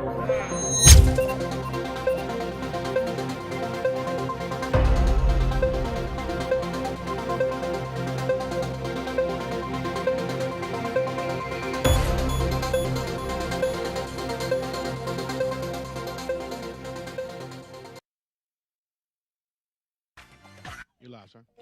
Keeping it real, keeping it real. I'm your host, Reverend Al Sharpton, and Reverend Dr. Michael A. Walrun is our co-host. Let's go to the phone. Let me go to Chicago to that extraordinary activist and thinker, Sister Pam. Pam, you're keeping it real with Sharpton and Walrun. Thank you to both of you. Appreciate all of your work and your dedication to Black people, and what you do for Black people benefits the world. We know this. So thank you. Reverend Sharpton, I just want to make sure, here we're mourning the death of Spencer Lee Jr., and that was sudden. And the Leak family, what they meant to the Jackson family in their hour of need, and just what they've done for the community, just overall, their legacy. So that's one of the, we're mourning that, and certainly condolences to their families. Yeah, let me say this, and you can continue. Yes. I got a call, I believe it was Sunday, and from Jesse Jackson Jr., and he was distraught. He said, Uncle Al, he called me Uncle Al. He said, Spencer Leak just passed. I said, what? And he said, yeah, just suddenly. And I thought he was talking about his father, senior. And I said, well, he lived a great and long life and did a lot. He said, no, I'm talking about the son. And I was shocked. And I was just with the son all the way through Reverend Jackson's funerals, because they handle it. I don't know that I've said it on the air, but when Reverend Jackson passed, that night he passed, about 2 a.m, Jesse Jr. called me. He was there at the apartment, at the house, and said he just passed. And we knew he was weak, but you can't get ready for that. And about a half hour later, Yusef Jackson called and said, Reverend Al, we all stand around the bed before the mortician comes. Would you lead us in prayer? And they took their hands and stood around Reverend Jackson's body, and I prayed. And then Spencer Leak took his body, put it in the bag, bringing it to the funeral home. and Junior called with his hand on the bag and asked me to pray again. That's how close we've been as a family. So I know the role Spencer Lee played because he brought them through all of that. And for him, who was not an old man, to have a seizure and just die like that is stunning and shocking. And his family has served that Chicago community and beyond for generations. Oh yes, yes, and you're saying it, Reverend, and you know it, and we are thankful not only for their investment with their the legacy of the business, but also with the support of the civil rights community. That's right. I mean, that is a perfect example. If you want to talk about what wealthy business leaders and wealthy people should do, particularly black, in this moment, the Leak family has always stood by Reverend Jackson, supported Harold Washington. Yep. I mean, that is the example for a lot of these millionaires and billionaires now, and I'm speaking specifically black. That is an example. But my call, I wanted to talk about, Reverend Sharpton, the religious community. It mentioned a little bit about Pope Leo. While I appreciate his apology, we're going to need a little bit more, because as I'm looking at some numbers from the Pew Research Center, they're saying that in this last election, about 60% of Catholics voted for the adjudicated sexual abuser in the White House. Wow. Now, for me, that's unacceptable. Right. And that increased from when Hillary ran. So it was around maybe like low 50s. And then when it got to Kamala Harris, 60% went for the adjudicated sexual abuser. So I'm asking the Pope as the leader to find out why and to address that. Because they voted for a adjudicated sexual abuser. Judge Kaplan called him a rapist. They voted for an anti-DEI white supremacist. And then they voted for someone who is a rogue, is not operating with morals, and who has no respect for religion. So Pope Leo has a lot on his hands. Now, and he has reason to do it because Trump attacked Leo. Thank you. Thank you. And so and those Catholics out there, it just can't be about abortion. It cannot just be about that. This man, this person in the White House, this adjudicated sexual abuser, exemplifies hate and exercises hate from the White House and then executes it. So it can't be about that. So I'm asking him, I'm asking the Jewish, the rabbis, the imams, I'm asking every and all religions to address what's going on. It can't just be the Black Baptists, Black Protestants. And Reverend Warren, you can speak to this. It just can't be us held accountable. It's got to be all. Wrong is wrong, and it's clear what's coming from the White House. And lastly, Reverend Sharpton, I'm saying this. We need to, where are dollars going? Right. Because I'm about supporting what is important to us. NAN is important to me. PUSH is important to me. Churches are important, the foundation of all the organization. Reverend Sharpton, you know Miss Latasha Brown. You know her documentary, Love, Joy, and Power, Tools for Liberation. Have you seen that yet? I've not, no.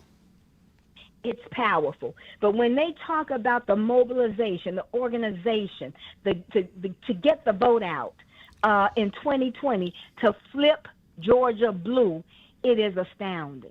But it's something that, you know, Reverend Jackson familiar with, you're familiar with, and they executed it. And I think that set up the groundwork, certainly for the two senators, Warnock and Ossoff. But also, guess what? It set up that for Lakeisha Lance Bottoms to become the first governor of Georgia, because I believe she's going to win. So, Reverend Sharpton, when you all for years and our pastors have talked about voting, getting out the vote, organizing, supporting the organizations that are doing the work, that is the truth. And this is the proof that it works.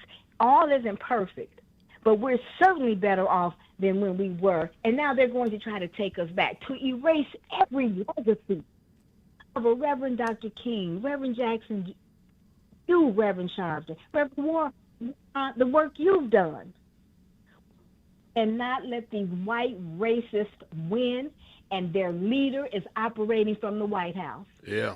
And we cannot have this, and we must push back. So a solution, let's replicate what is working. That's right. And if that's what Latasha Brown, if that worked, then let's replicate it. That's right. Let's call these elected officials. Call them and let them know that you're dissatisfied and push them, Democratic and Republican. Our tax dollars paying their salaries. That's right. They wanted to create a slush fund. Well, create a fund to help all these working class people, to help our military, to do something about the people who are going to suffer, who are being cut off SNAP. We have to turn this around and never, never, ever let this happen again. I'm not trying to win over Trump supporters or his supporters. I want us to get out the people who know right from wrong. That's right. Who are steadfast in saying no to DEI, no to anti-hate, no to anti-hate of anybody. And that's where this country has to go. We can't deal with this, 2028, we get the right person in, and then 2032, the next 4 years, 31, we still have to deal with this. No, we got to set this down. 2032. We have to shut it down forever. So that is my mindset. I'm going to do everything that I can in my power, because I'm disgusted that we have a adjudicated sexual abuser, someone who has credible allegation of child rape in the White House. It's disgusting. You have allegations of child rape. We can't even get investigations. That's why we must flip the Senate and the House in November. Yes, To ma'am. get oversight and investigations. Thank you both. All right, thank you. I'll let Reverend Dr. Walron respond on the other side of the break. Let's take a break. Be right back. Keeping it real. Sharpton, Walron. Be right back. This is an important notice.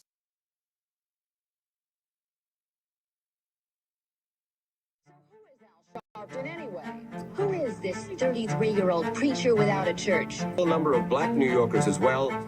He is little more than a pudgy exhibitionist who can be counted on to show up, bullhorn in hand, at every racial incident.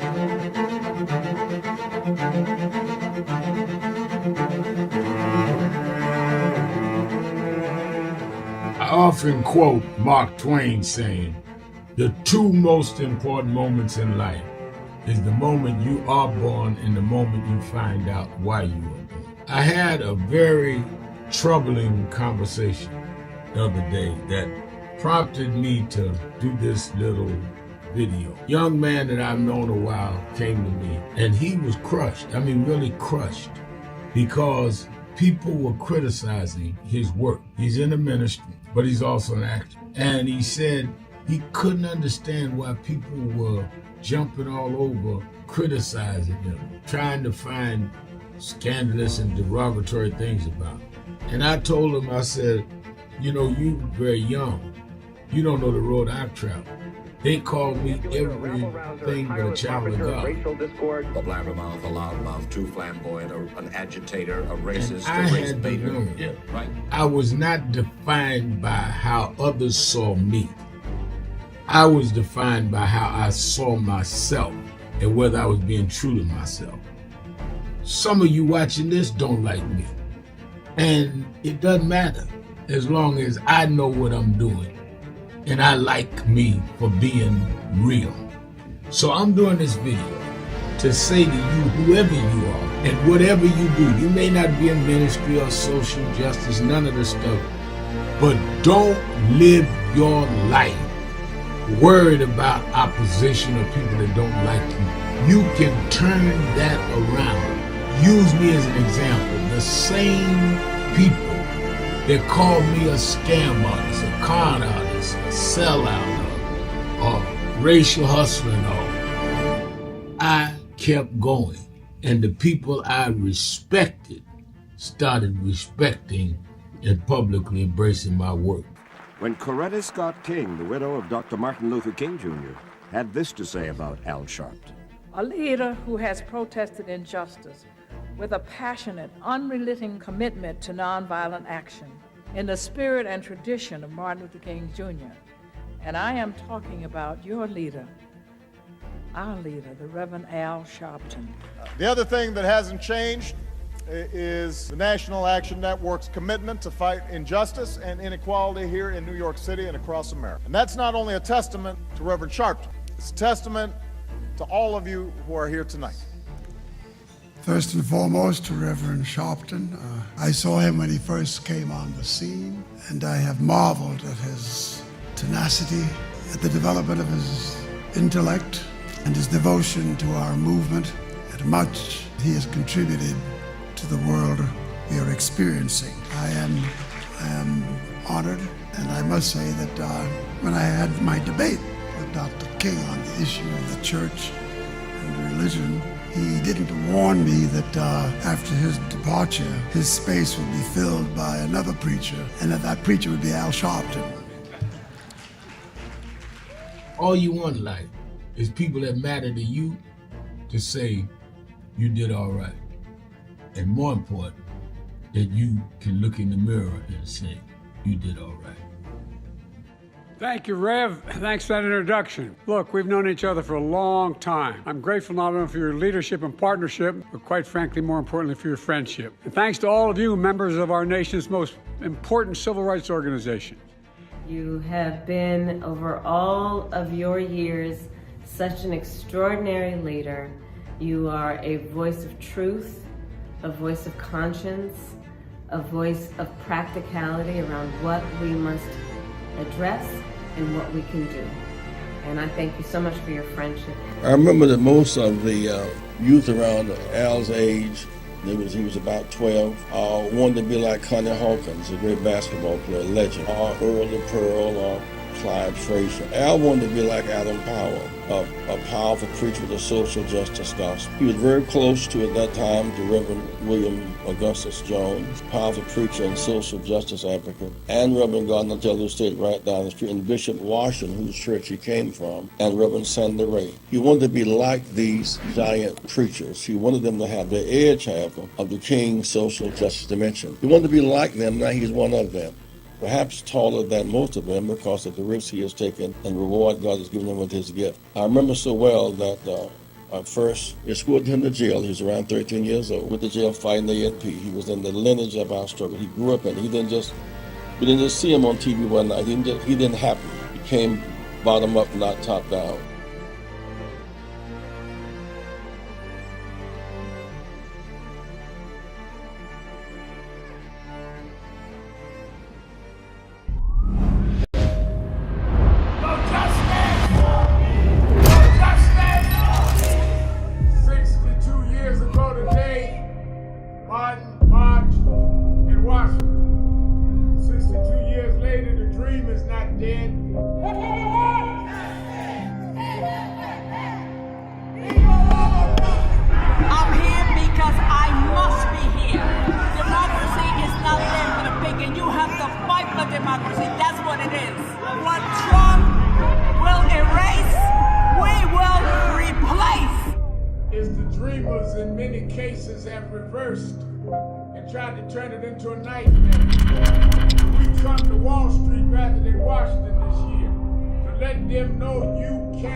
Keep the dream alive on Wall Street.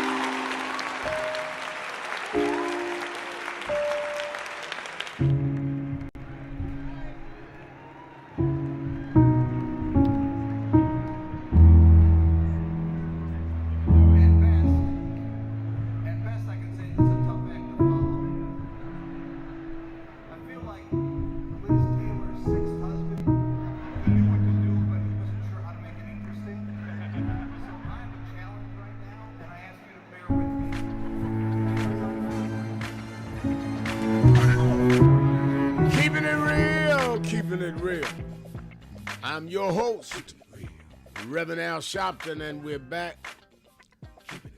Reverend Dr. Michael A. Waldron, our co-host. Don't forget Politics Nation with Al Sharpton, Saturday and Sunday, 5 p.m. Eastern Time. And during the break, I've been on the phone in some of the primary states. We're going to have, certainly by Saturday, the breakdown of who won and why and how that will work nationally as we go toward the midterm elections. Our Los Angeles chapter is hot out in the streets, and in L.A. with the mayor's race there, and our Sacramento chapter is there locked into race. I'm getting it right from people on the ground. Ohio, our Cleveland chapter, and our Columbus, Ohio chapter.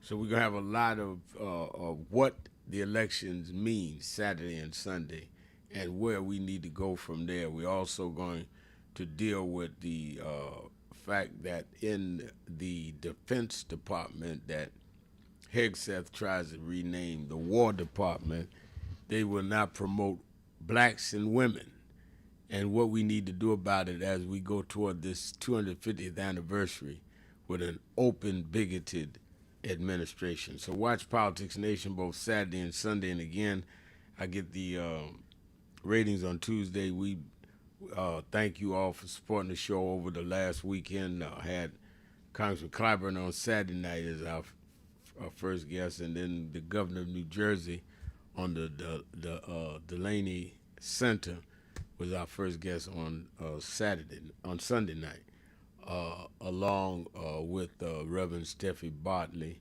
and Mayor Raz Baraka. And we both shows, both nights, thousands watched, beating CNN in the ratings. Don't forget the Saturday Action Rally. We're getting ready to move into our headquarters within the next 2 weeks. Staff is moving in as I speak, getting the auditorium ready. We're just waiting to get the certificate of occupation.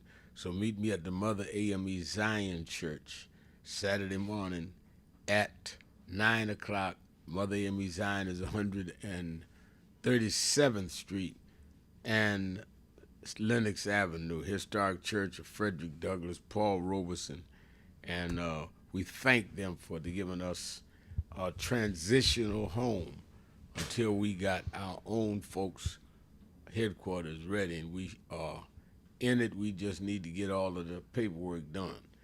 And so meet me there 9 a.m. to 11 a.m. at the Mother AME Zion Church, 137th and Lenox in Harlem. And, of course, you that are not in the New York area can watch it live on Impact Television or www.nationalactionnetwork.net or YouTube/NAN. And I watched the numbers we went live, about 10,000 people was on before we got really finished Saturday.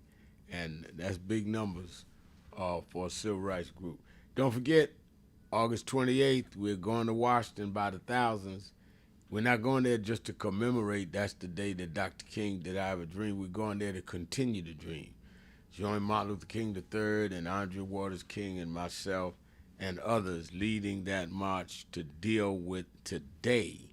They're trying to take back voting rights with the redistricting. There has not been a national march. Great marches happened in Mississippi and Montgomery. We need to bring it all together right there in the seat of government in Washington. And you can go on www.nationalactionnetwork.net. Sign up now. Say, I'm coming. Get me the information. I want to organize in my town. Can you help me get a bus? Or who has a bus? Sign up right now, nationalactionnetwork.net online. Reverend Dr. Walron, what's going on at First Corinthian Baptist Church in Harlem? We're plodding along, Rev, but I want to take a couple of minutes to respond to the caller real quick who made the statement. It's powerful. It's just three things I want to point out, Rev, very quickly. One is, she said the Pope has to do something. Keep in mind the Pope only began his papacy in May of 2025. The election was 2024. And I think the Pope is doing what he ought to do. The Pope cannot it will not direct Catholics how to vote, but he will do what he's doing now because the Catholics listen to the Pope, which is call out the hypocrisy of Donald Trump and this administration. And I think he's doing it in a profound way. And we also have to remember, we have a Pope who is of African-American descent. Nobody talks about that a lot. But we have to be mindful of that part. We don't talk about it. I often wonder if all the Cardinals knew that, would they have gotten to vote the same way? I ask that all the time, Rev. But it is a fact. And that's one. Two, I think that we have to change language. When we say things that they're trying to take away our votes, the Supreme Court has cleared it to be done. We have to strategize not like they're trying. We have to strategize as if they have. That way we can face it clearly to determine what strategy and tactics we need to employ to now move forward and reimagine what this work needs to look like.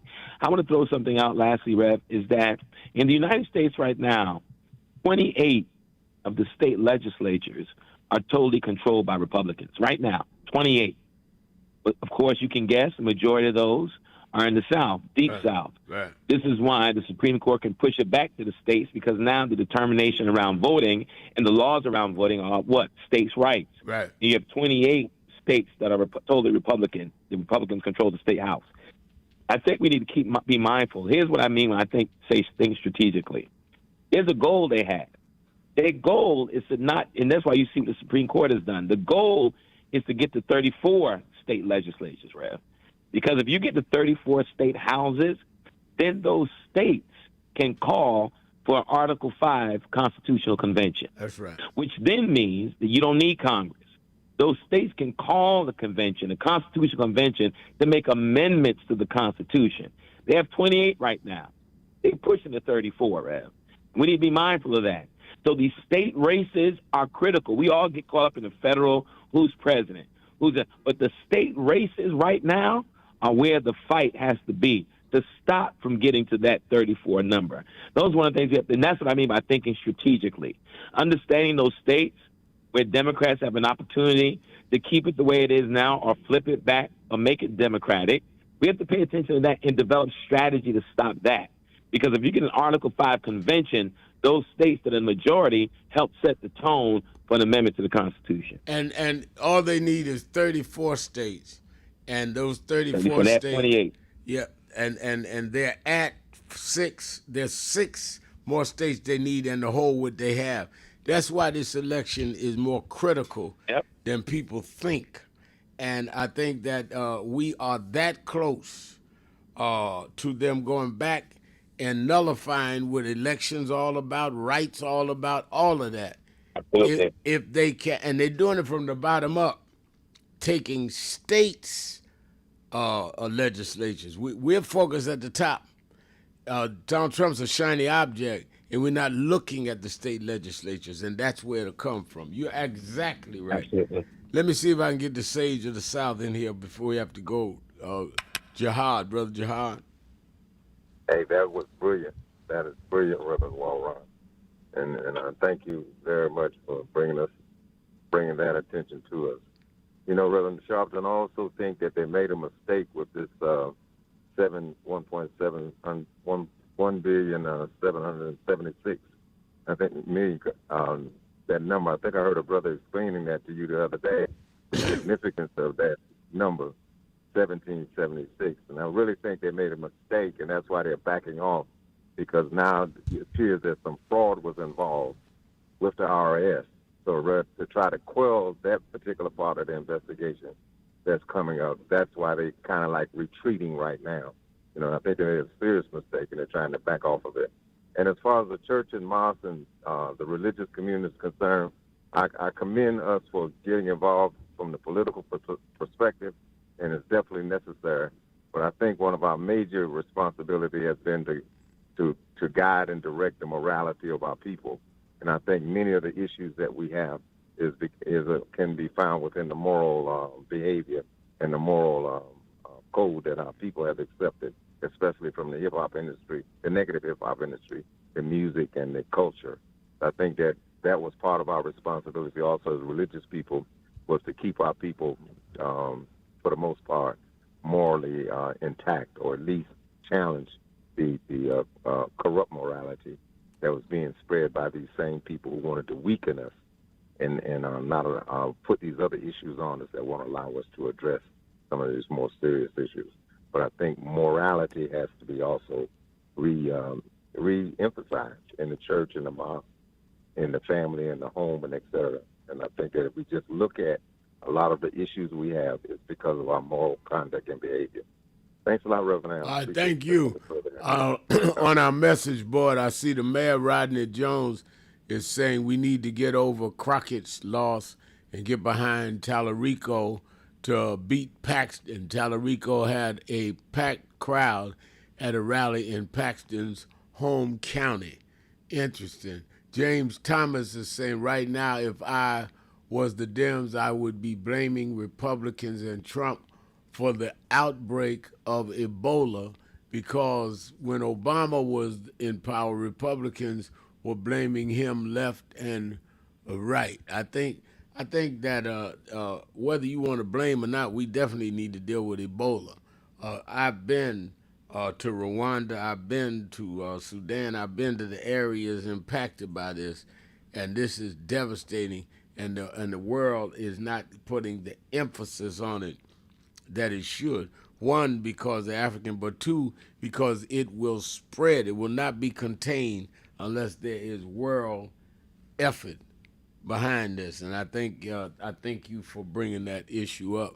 Well, I see the clocks. I left people on the board. Please call me tomorrow. I see we're out of time, and I will take your calls first. Let me thank Reverend Dr. Michael A. Walron. Let me thank all of you that called in, listened in, you that called in and couldn't get through, but hung in there anyhow. Remember, Evangelist Ramsey saying everyone have a blessed and wonderful evening. Absolutely, I agree with her. Remember, whatever you do, wherever you go, however you feel, tell somebody, tell anybody, tell everybody. Reverend Al told you personally, keep it real. Keep it real. Keep it real. Keep it real. I'll talk to you tomorrow.